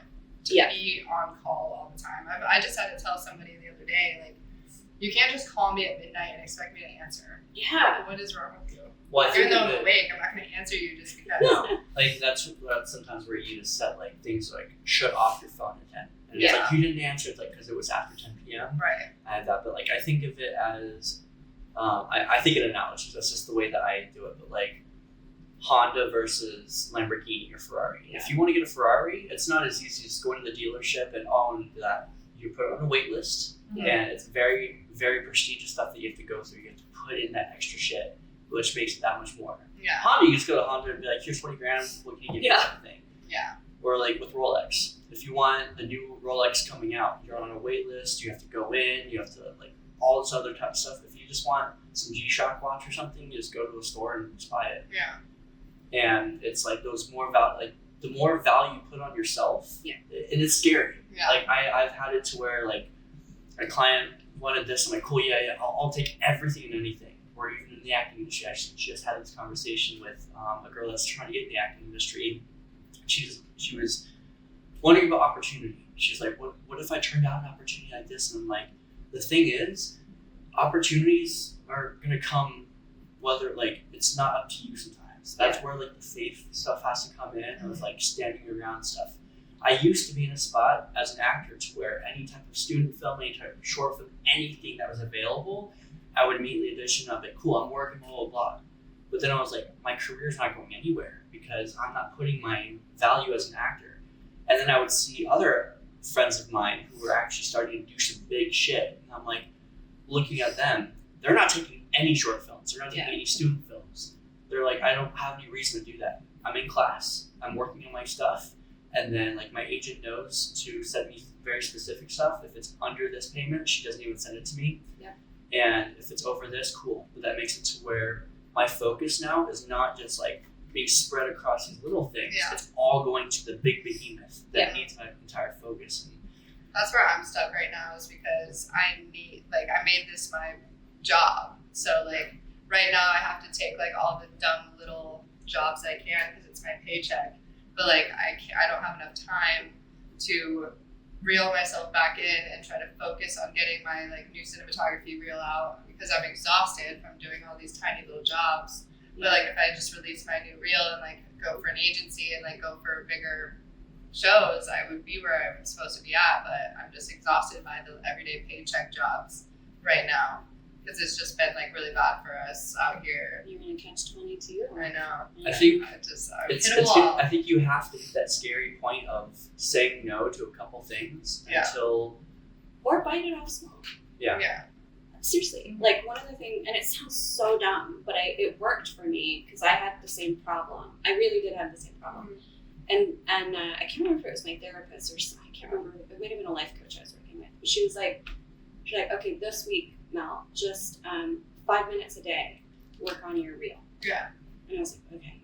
And then next week, 10 minutes a day. We'll bump it up to 10 minutes a day. Yeah. You know, and then you get to the point where you're like, because even when you're exhausted, you know, and you have it, the other thing I found is when I put stuff in my calendar, like it's a calendar item, I'm more accountable to it. Oh. So then I will like, okay, I might have had a really exhausted day. I'm home at 8 o'clock.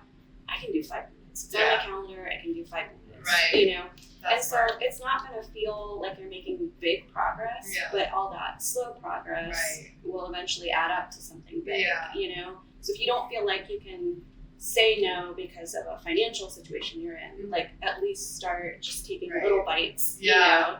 See, I have been doing that, and it's just so like hard for me to like, because I have to collect all of my work. 'Cause Yeah. it's all on TV, and like I didn't get access to the footage, so I have to like rent the movie and screen record my footage, and like so I have to pay for my own work, Yeah. then screen record it, and then put it in the folder on my hard drive, and then go into. It's a big So it's process. this whole thing, and sometimes I don't even have enough money. Like if I have like 6 movies I have to rent, that's like $20. I'm like, I don't have $20 to like rent movies that I made to put on my hard drive, and then I feel bad about that. And I'm like, I can't even afford to do this right now. And it's just this whole thing.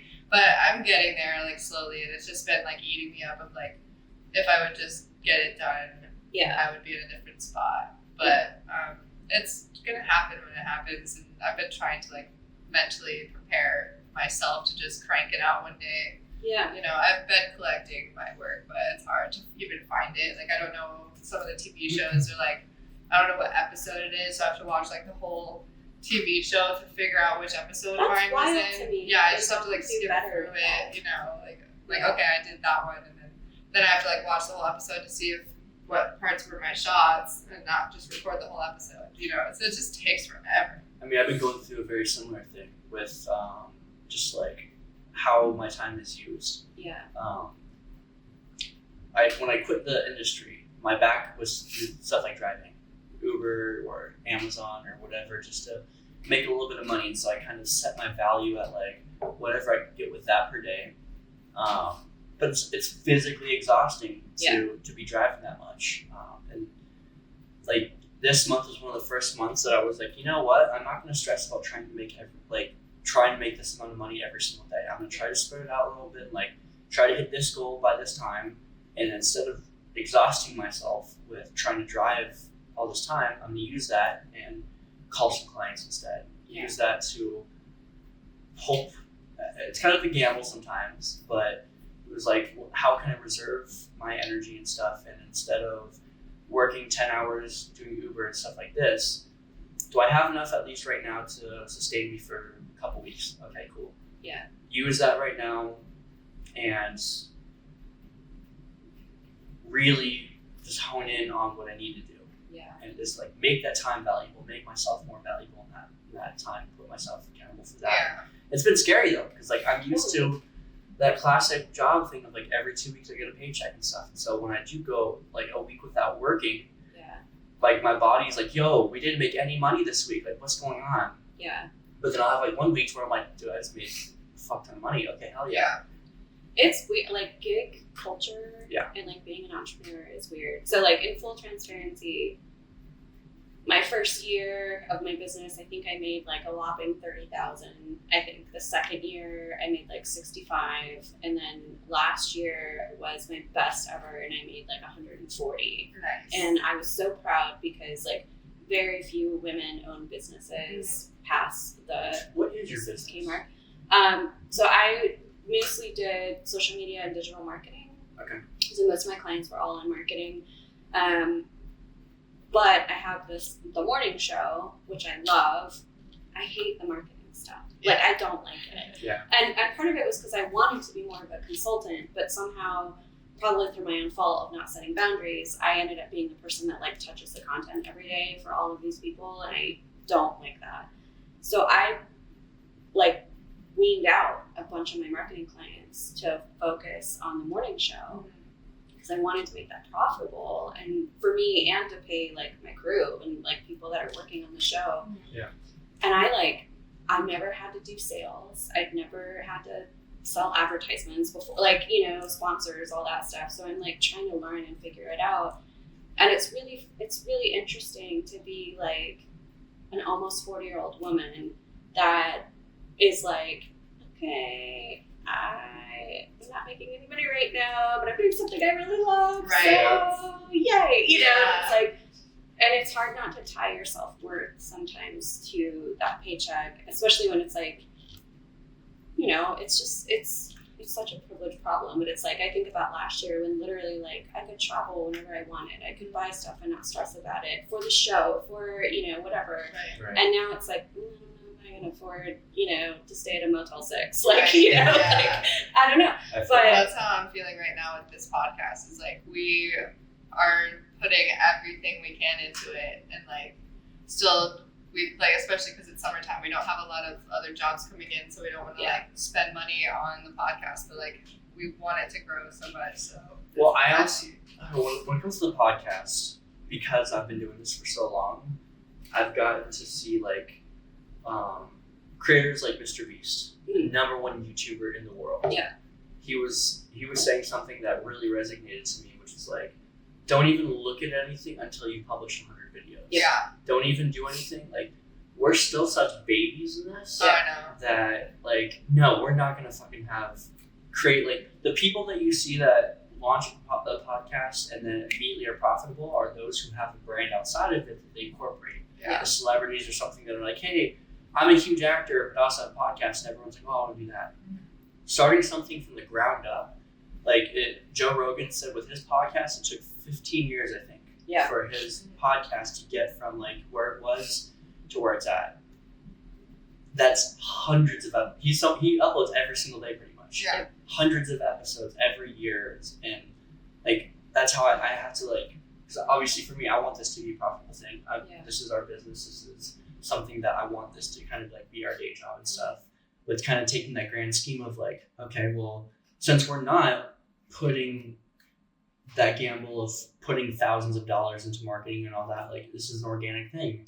We have never paid for marketing really for Yeah. anything of this podcast. Everything that we have with this podcast has been organic growth. Yeah. We might have like boosted a video or something. It like didn't that. even go through. Oh, like I said, we didn't even do that. Yeah, So that everything we have on there is like a completely organic thing, Yeah. Yeah. which means that the growth is unfortunately going to be a little bit slower, Mhm. but it's going to be sustainable. Yeah. It's like, do you want the fast unsustainable growth? Like I've seen some people, yeah, they have extremely fast growth, but then within a year they're out. Yeah. They It just ran makes out. it hard when we are doing the organic route of like putting so much effort into something that isn't getting fruitful. Oh, I know. You know, I when know. you do it for the love of it. Yeah. Yeah. Like I love having these conversations with people and like seeing how it's changed their lives and like just getting to hear stories and things. But like it's just like on top of my full-time career, this is also a full-time career that's not making any money. Like it's not what I'm doing it for, but it's just hard to do both at the same time. Yeah. You know. It is hard.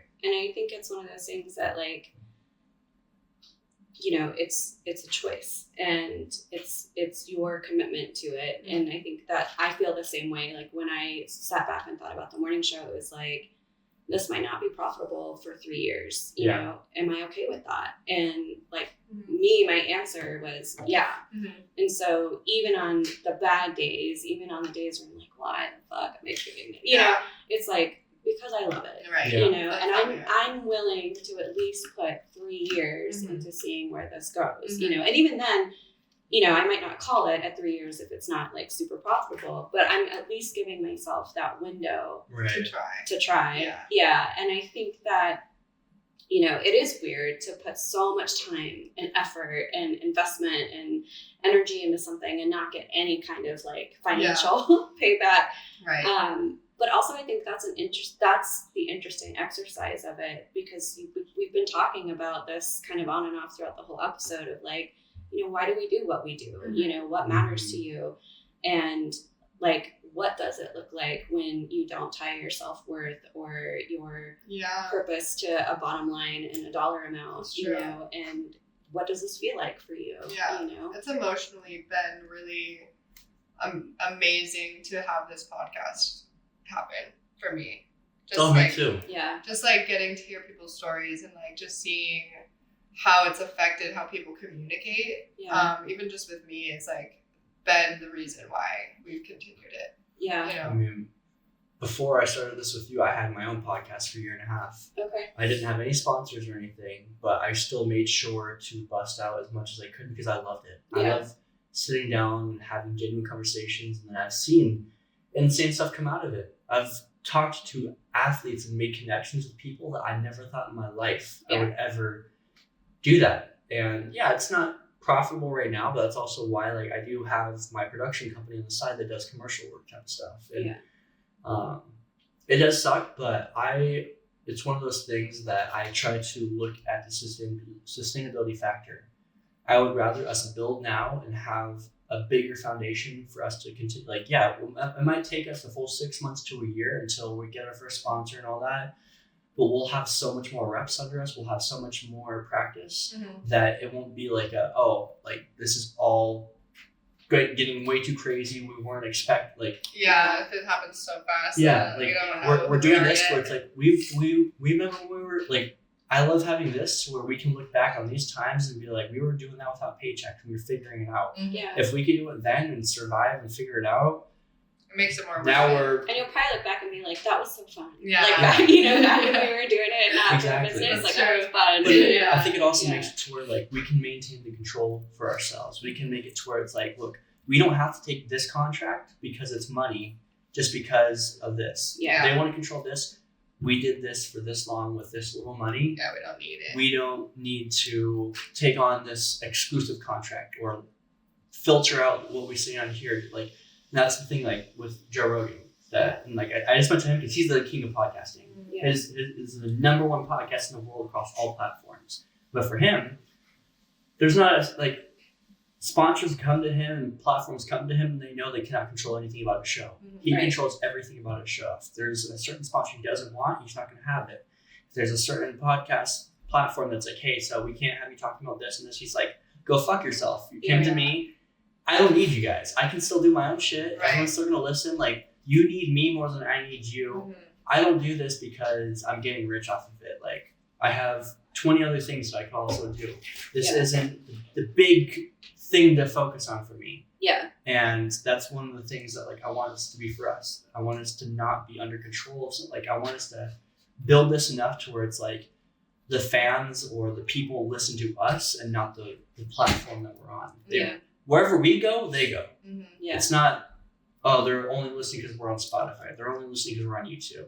It's like, well, wherever you guys go, we're going to come listen to you guys. Yeah. And like having that kind of thing. So, but that comes with building the organicness, having those reps in. Like, if this was the first podcast I started, I can guarantee you we would not have anything that we have today. Yeah. It's because I had a year and a half of practicing, of having over 70 guests myself and learning how to have 2-hour-long conversations, learning how to sustain that, learning how to build those reps. Yeah. I didn't go to the gym, picking up the 500-pound dumbbell and immediately think I was going to lift it. I had to work my way up. Yeah. And now it's like I'm helping to train you or something. It's like whatever you lack in, I pick up. Whatever I lack in, you pick up.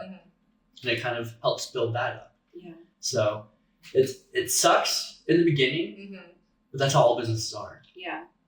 Well, there's a podcast called How I Built This. Oh, yeah, I know that one. I love those because like you don't feel so alone. Like it's like so many people suffered for like a grueling amount of time. Yeah. So many people had like a pivot point where like they thought it was going to be one thing and then all of a sudden it's like, oh, maybe I need to do this, Right. you know? Yeah. And I think it's so inspiring. And one of the things I think about all the time, I hope she's okay with me mentioning her, but when I worked at the Arizona Republic, we started this little thing called the Arizona Storytellers Project.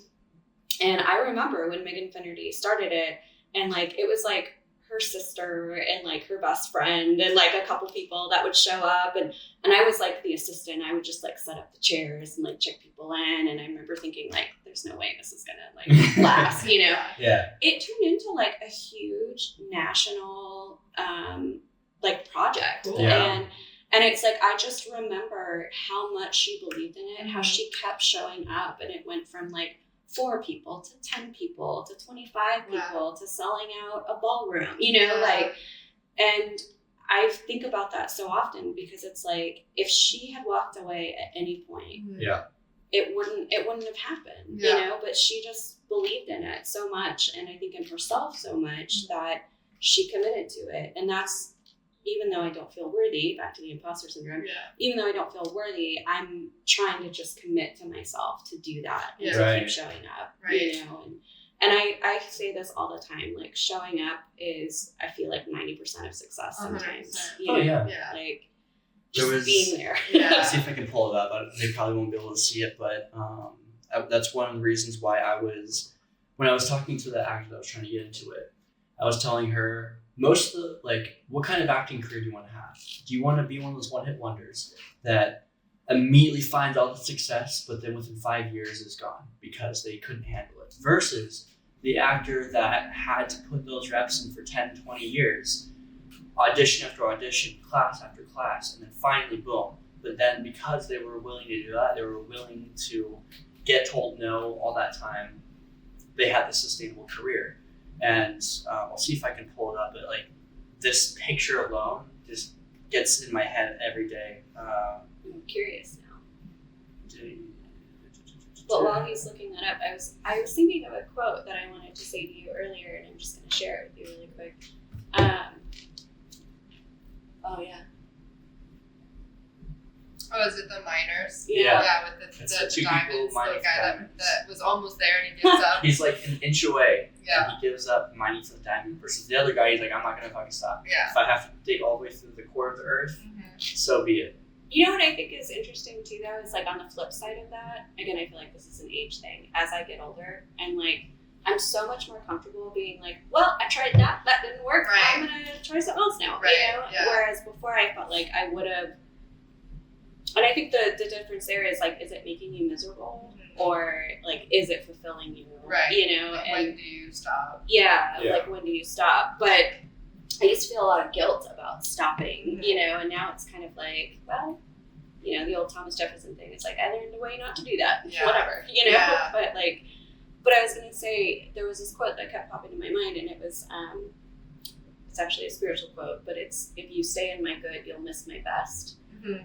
And that's something that I think about all the time too. It's like when we get really comfortable or just like stuck in this like stasis of, well, this is working right now, I'm just not gonna fuck with it, you know, then a lot of times you miss out on something that's like way beyond anything you could have ever Right. planned or dreamed of, you know. And so I started asking myself that a lot, like, you know, am I staying in the good and missing the best? And it's that interesting balance of like, I'm not always, you would think like I'm not content, you know, ever, and I don't think that's what it is. I think it's always like, you just feel when it's time to expand and when it's time to grow. And I think so many people are either scared or just don't want to go through the effort to do that. But every time I've actually trusted myself to do it, it's been such a huge payoff. Yeah. And so it's like, you'd think as an evolved human, you'd be like, okay, every time I get that inkling, why don't I just do it? You know? Yeah. But like, it's still scary every Yeah. freaking time. Like, For me, that feeling has been moving to England for Really? a while. Yeah, and it's such a like big life change that like I was talked out of doing it for my family, and then the COVID happened and they weren't accepting any visa applications at the time, and that took like 3 years for them to open it back up Okay. because of COVID. And then I didn't have the amount of money anymore to apply because it's like $10,000 to get it fast tracked. So I was like, I don't want to like spend $10,000 for them to just keep the money and say no. would they do that? Yeah, if they don't say yes to your visa, they Ew. keep the money. Yeah. Oh. So I was like, I don't have What a an extra racket. $10,000 to just lose. you know? Yeah. So then I just was like, okay, I'm giving Arizona 3 more years to like get ourselves together and like hopefully we pass the tax incentive and all that stuff. And we passed it a few years ago. So this is my last year in Arizona at the moment.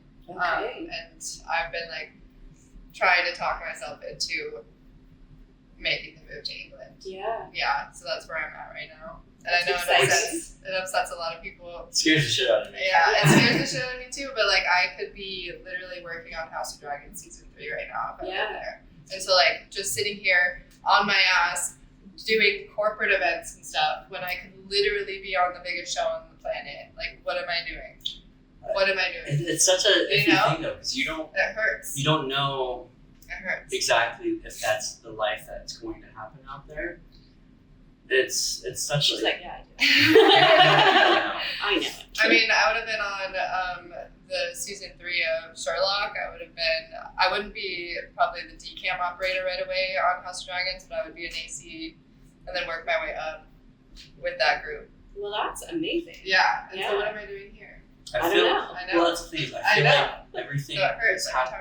time. Like I truly believe that everything happens for a reason. Yeah. There's a Yeah. reason why you're still here. There's Yeah. a reason why, But I've been waiting Like- for a while now. And like, so it's there's a reason why we're doing this. There's Yeah. a reason why we're Yeah. building certain stuff. There's a reason you're not in England right now. Like, yeah, but it's just getting annoying to the point of like, what is that reason though? Like, just for me to sit around and like not do what I want to be doing. that's where spirituality comes in. Well, I Maybe know. you I would've died. trust. You would have gotten killed off. I know. in, See, I trust the one universe, bus like you Yeah. say, God. And so I believe in myself that Yeah. something's gonna happen. And that's the reason why I stayed.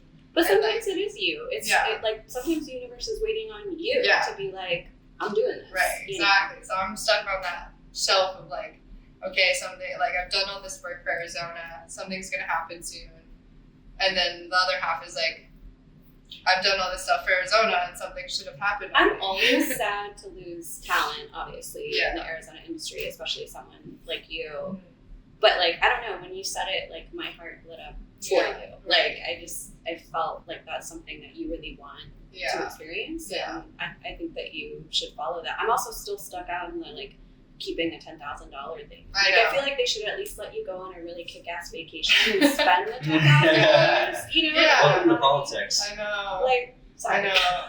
Yeah, the rules to get a freelance visa out there is really difficult. I bet. Yeah. So I have to like go back in and try to figure out how I can actually do it. Yeah. But like I would have to probably sell my house out here, which like I didn't want to sell my house because if I get renters in here, it would pay for my mortgage and my rent Right. at the same time.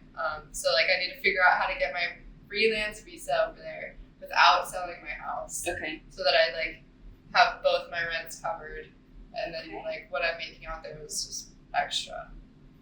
All That's right, the universe. She's ready. I She's said ready. it. See, I'm in my own train with all of it. I'm Yeah. still, I see a lot of potential still for the Arizona market. I do too. That's why It's one of those things that, one of the things I've seen out here, and I know like this is a therapy session, it's not necessarily about business, but one of the things that, like, especially just in business in general, that I've been learning is too many times we get comfortable with what we do, and we keep doing the same thing, hoping for a different outcome. Yeah. And that's a lot what I see with Arizona. Yeah. This isn't the first time Arizona's had a tax incentive. We've had a lot of different stuff, and it's usually the same shit that happens, hoping for a different result, versus what different things can we do? What different things can we experiment with? What things have we not done that other places have done that we've just been too scared to do, or that we just don't think is realistic or something? Like in my business practices, I mean, the amount of times I'm like, oh, like, it's not realistic. But no, fuck it. Let's just try it. Yeah. Like, Yeah. let's just give this a shot. Let's reach out to this person. I don't care how unreachable they seem.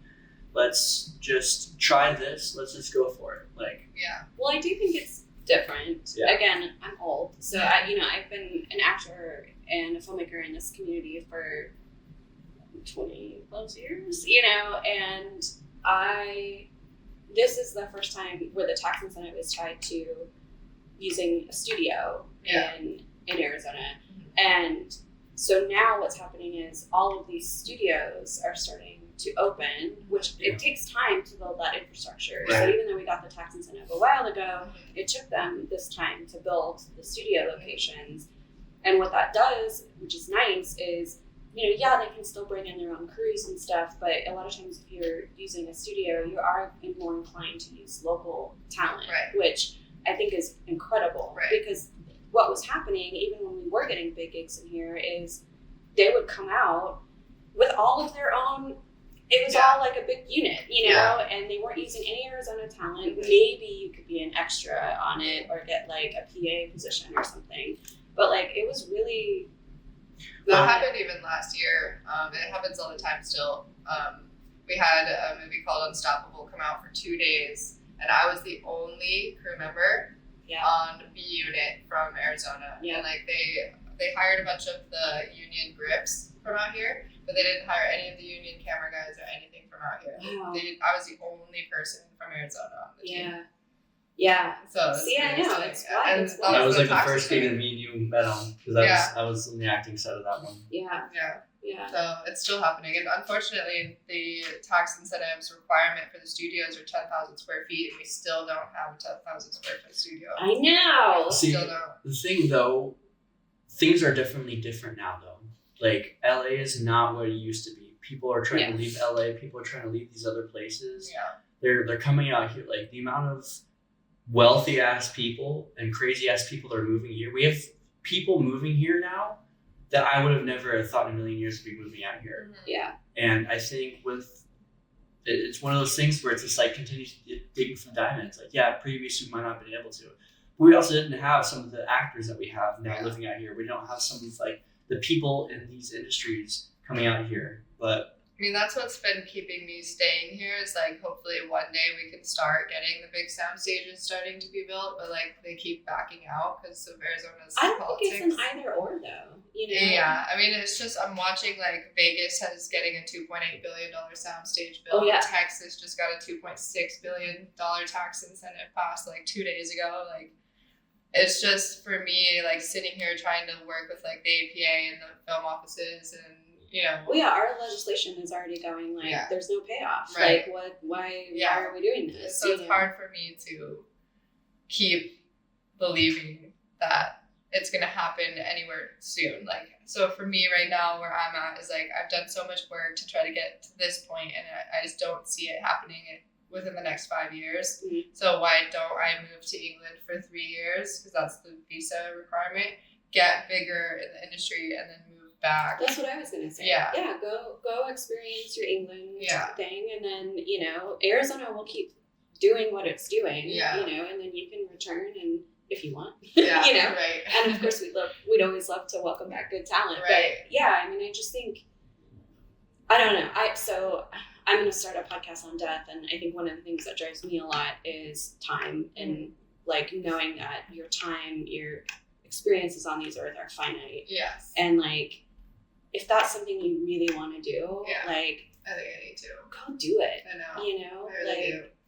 Because I was like, you're scaring me. no, there was like so much time where I was like, no, I don't need to go because I'm like doing so much for Arizona and it's gonna pay off. And like now it's just like I'm just in this hole for no reason. Oh God, I'm gonna be like the most hated person. They're gonna be like, she left because I told her. Like, this is a great idea. Well, what am I doing? Like, what is anyone else doing for me? Like, I'm doing all this stuff for everyone else, and like, they're gonna reap the rewards. But like, in some of the cases, they're gonna get hired, and I'm not going to for the work that I did for everyone else. And like, that's just what I'm expecting now. Is like, nobody's really doing anything for me. Yeah.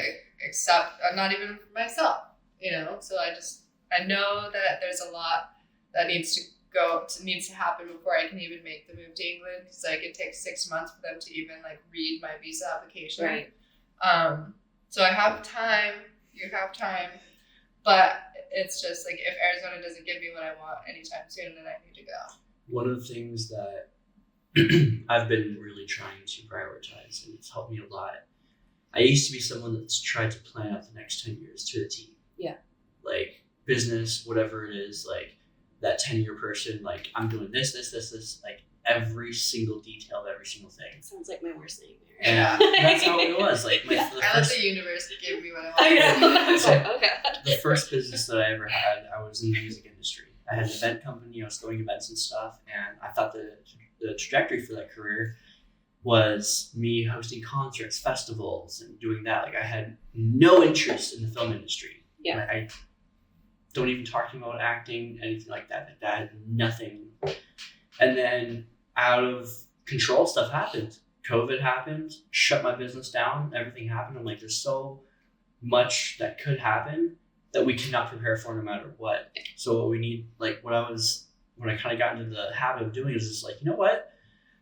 I'm going to plan for maybe the next 6 months and give myself like certain goals for the next 6 months. Not necessarily like for like this podcast. Not like we need to hit $10,000 a month by 6 months. It's more of, I want to try to see if we can get an episode every week for the next 6 months and see what progress comes from that. Yeah. Or see like, okay, let's try to get one new client every month for this business and see what happens then. Yeah.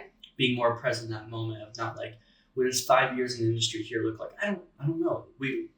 It could go that way, but it could also, so up in the air we could have some magical unicorn that moves here that changes everything for us. It could be like the biggest studio exec from Warner Brothers is like, I've always wanted to move to Arizona. Why don't we have a Warner Brothers type of thing out in Arizona? And it's like, no one expected him to just uproot everything. Also, like, if Spielberg hasn't done anything by now, That's what I'm saying. no, okay. But there's new people in the industry every single day that come in. There's billionaires that are trying to switch their gears a little bit and be like, you know what? I've always wanted. I just sold stock in my company and I want to relocate. Okay, well, let's do that. Yeah. Okay, so let's say you got your visa approved and you went to England and you were working over there, and then 3 months later, a unicorn comes in and does this really cool thing in Arizona. Would you move back? Okay. Yeah, exactly. So yeah, I've just come to the point where I've been suffering so much the last 2-ish years that I need to do something for myself to grow and not rely on Arizona to give me what I'm not getting. You still have, though, one of the things I think that you keep forgetting, at least for yourself, you still have seeds that have yet to bloom. I know, that's why I'm still here. There's still some stuff. But I can't wait the 5 years for them to... I mean, sometimes... Like, if no one else is going to water them, then, like, what am I supposed to do? Are these secret seeds? Like, did something happen that's happening? She had a big movie that was filmed out here that's still waiting to have finished. Yeah, we're editing it right now, but we have a $1 billion investor who sold her stocks in a company and moved to Arizona, and all she wants to do is help people make movies. Okay. So we have her in our back pocket. It's a very like delicate situation with her. It's like we don't want to like be like, hey, like build sound stages for us all and like do this whole thing, but we're trying to like ease her into how the movie industry operates out here and for her to like start helping us. And so like we're doing very, very slowly because we don't want to just be like, hey, you have a lot of money, let's do all this stuff. So that's like someone that I would stay to like try to like culture a relationship with.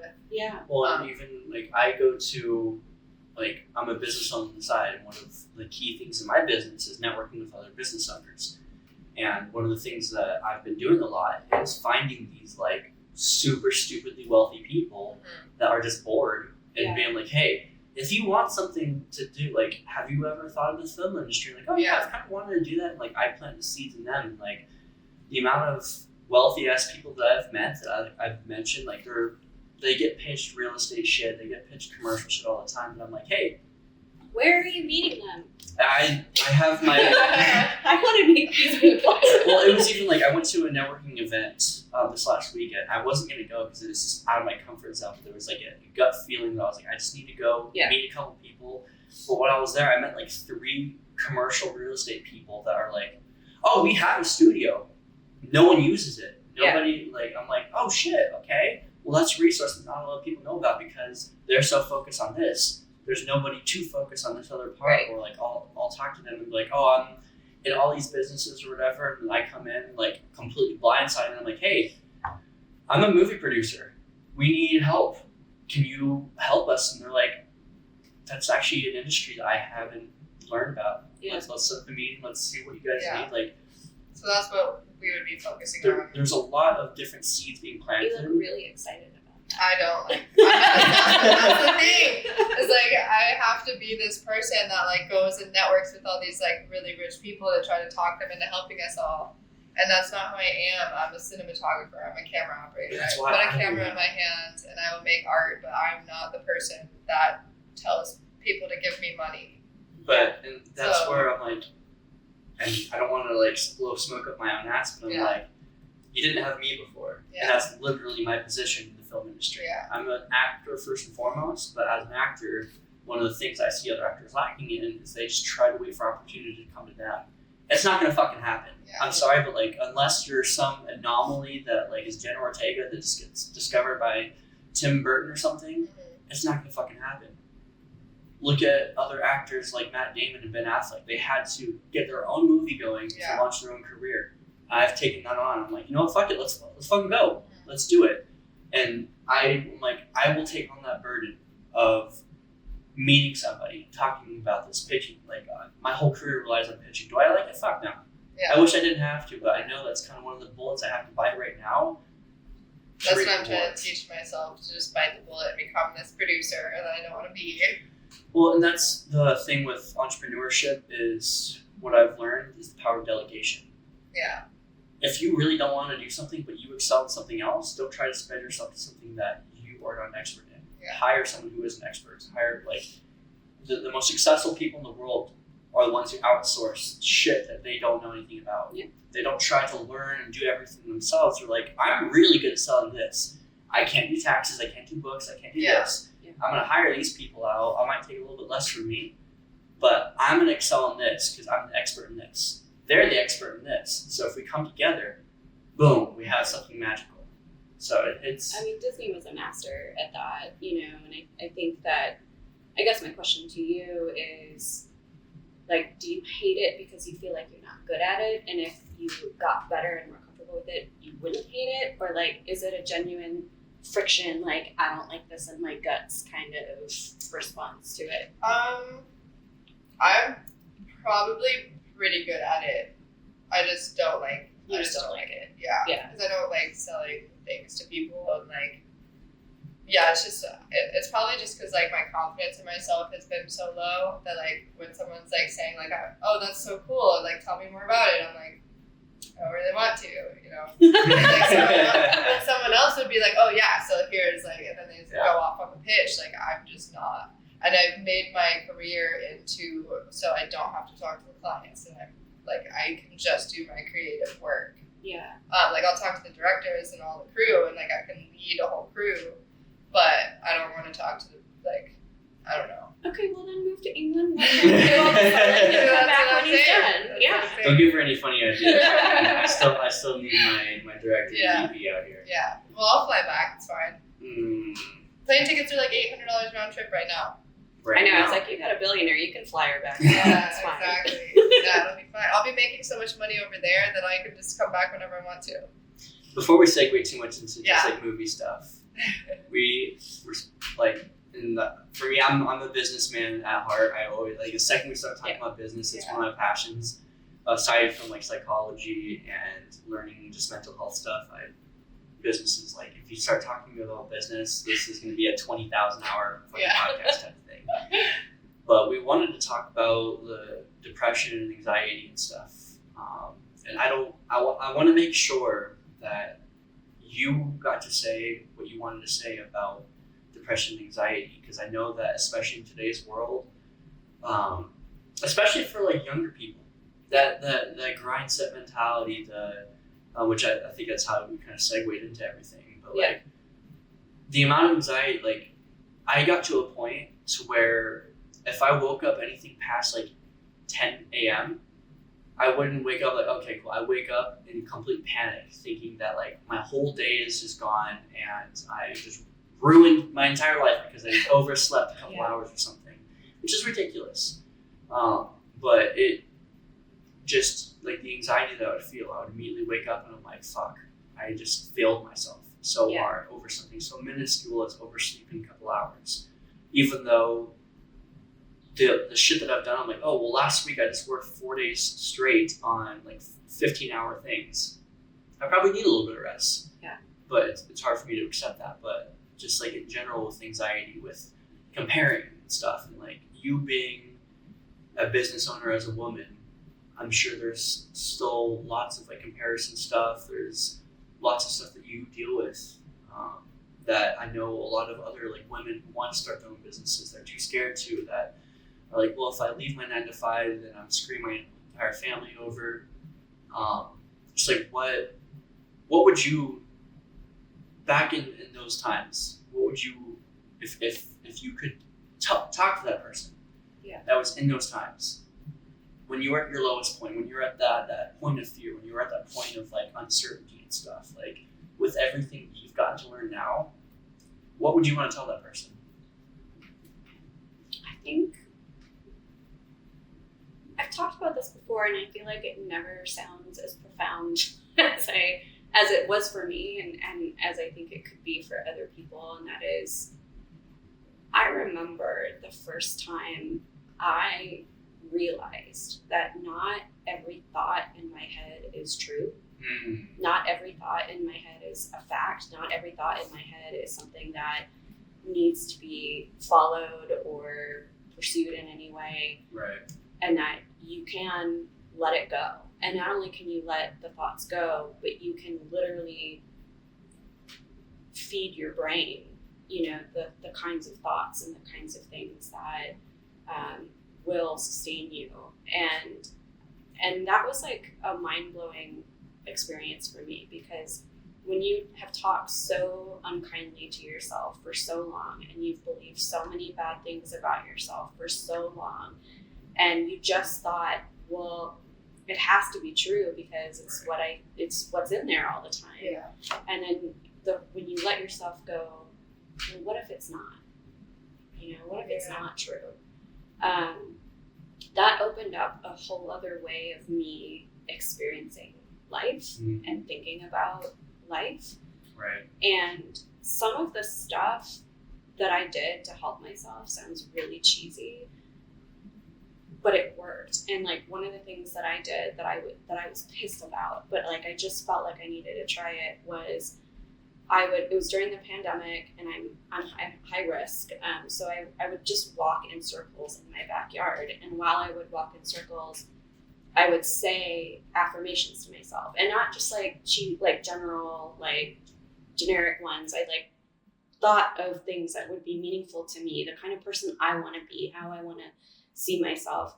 And that combination of walking and then telling yourself a new narrative is like really powerful. Right. And I started noticing like a rewiring was happening. Okay. And just kind of seeing that inkling of a seed start to like take root and like bloom into something else, it gave me that curiosity to be like, well, what else is possible? Yeah.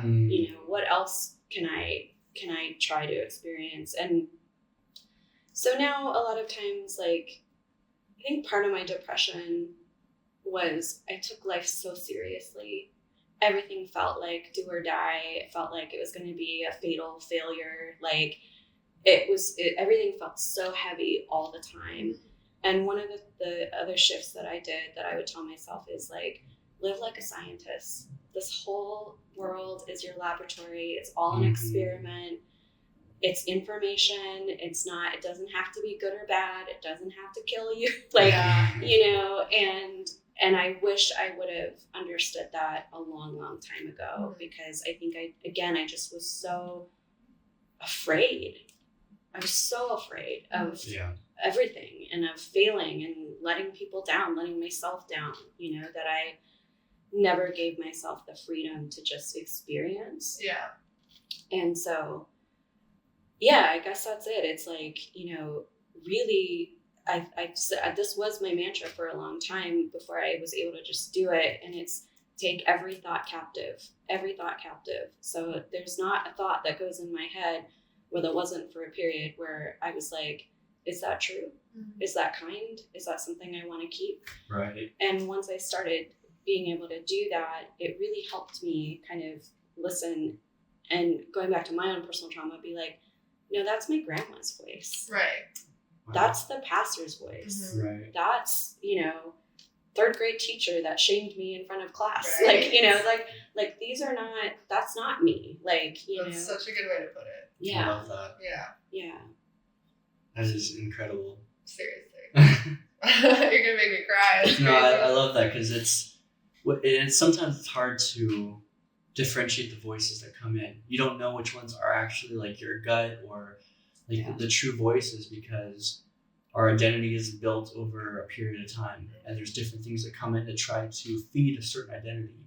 And if especially you learned it a very certain way growing up, that's what you learn. I mean, I know that the shit that I tell myself is toxic. I know that the way that I talk to myself and the way that like I'm not good at taking wins. I only look at the bad shit. I only look at the losses or what I could have done better type of stuff. And I know it's not healthy.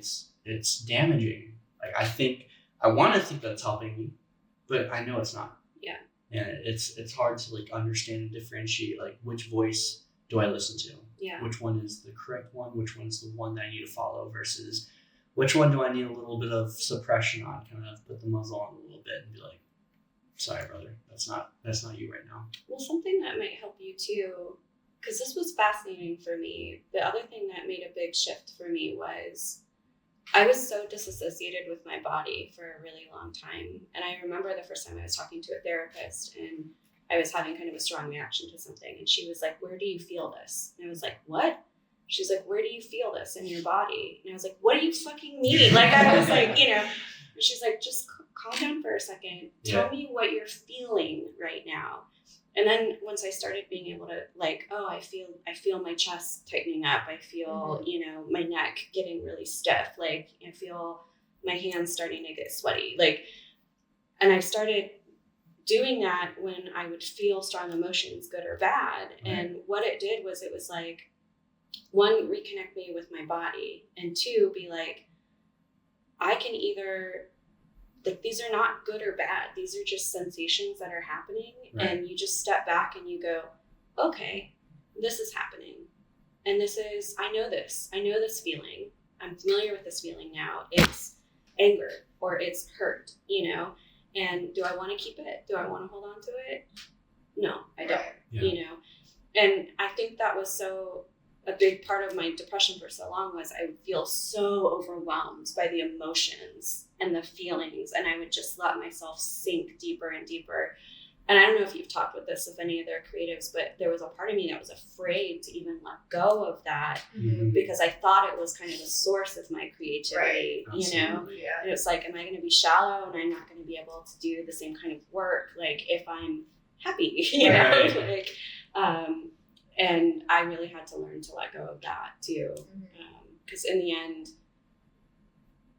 even when you're happy, you can pull back and still feel and look at those life experiences. They don't leave you. Right. Oh, absolutely. It's true. Yeah. Yeah, allowing yourself to be happy is the hardest part, I think. Yeah. Well, thank you so much for coming on and sharing some of these experiences. I know that a lot of it might not have been the easiest to talk about, but the vulnerability does mean everything to us. And I know it means a lot to other people that you're creating a voice for that don't have the voice for it. Yeah, I really learned so much from you today. Yeah. Just You on did? mindset and like, Okay. I'll talk to you about it later. Yeah. Definitely appreciate you so much. Yes. And we're excited to hopefully talk again at some point and try to continue everything. Well, thank you both for doing this. And yeah, I know the power of sometimes people really want to share or open up about something and they don't feel brave enough. So when they have people like you that do that, it helps them feel empowered and heard, So yeah, that's cute. Well, thank you. Yeah. Awesome. I can't wait to come on to your, if I can, come on to Yeah. your podcast because I have so much to say about it. Oh, we both. Honestly, like, We both do. I can't go on rants ever, so like if I could have an episode, I would love to go on Totally. to talk about it.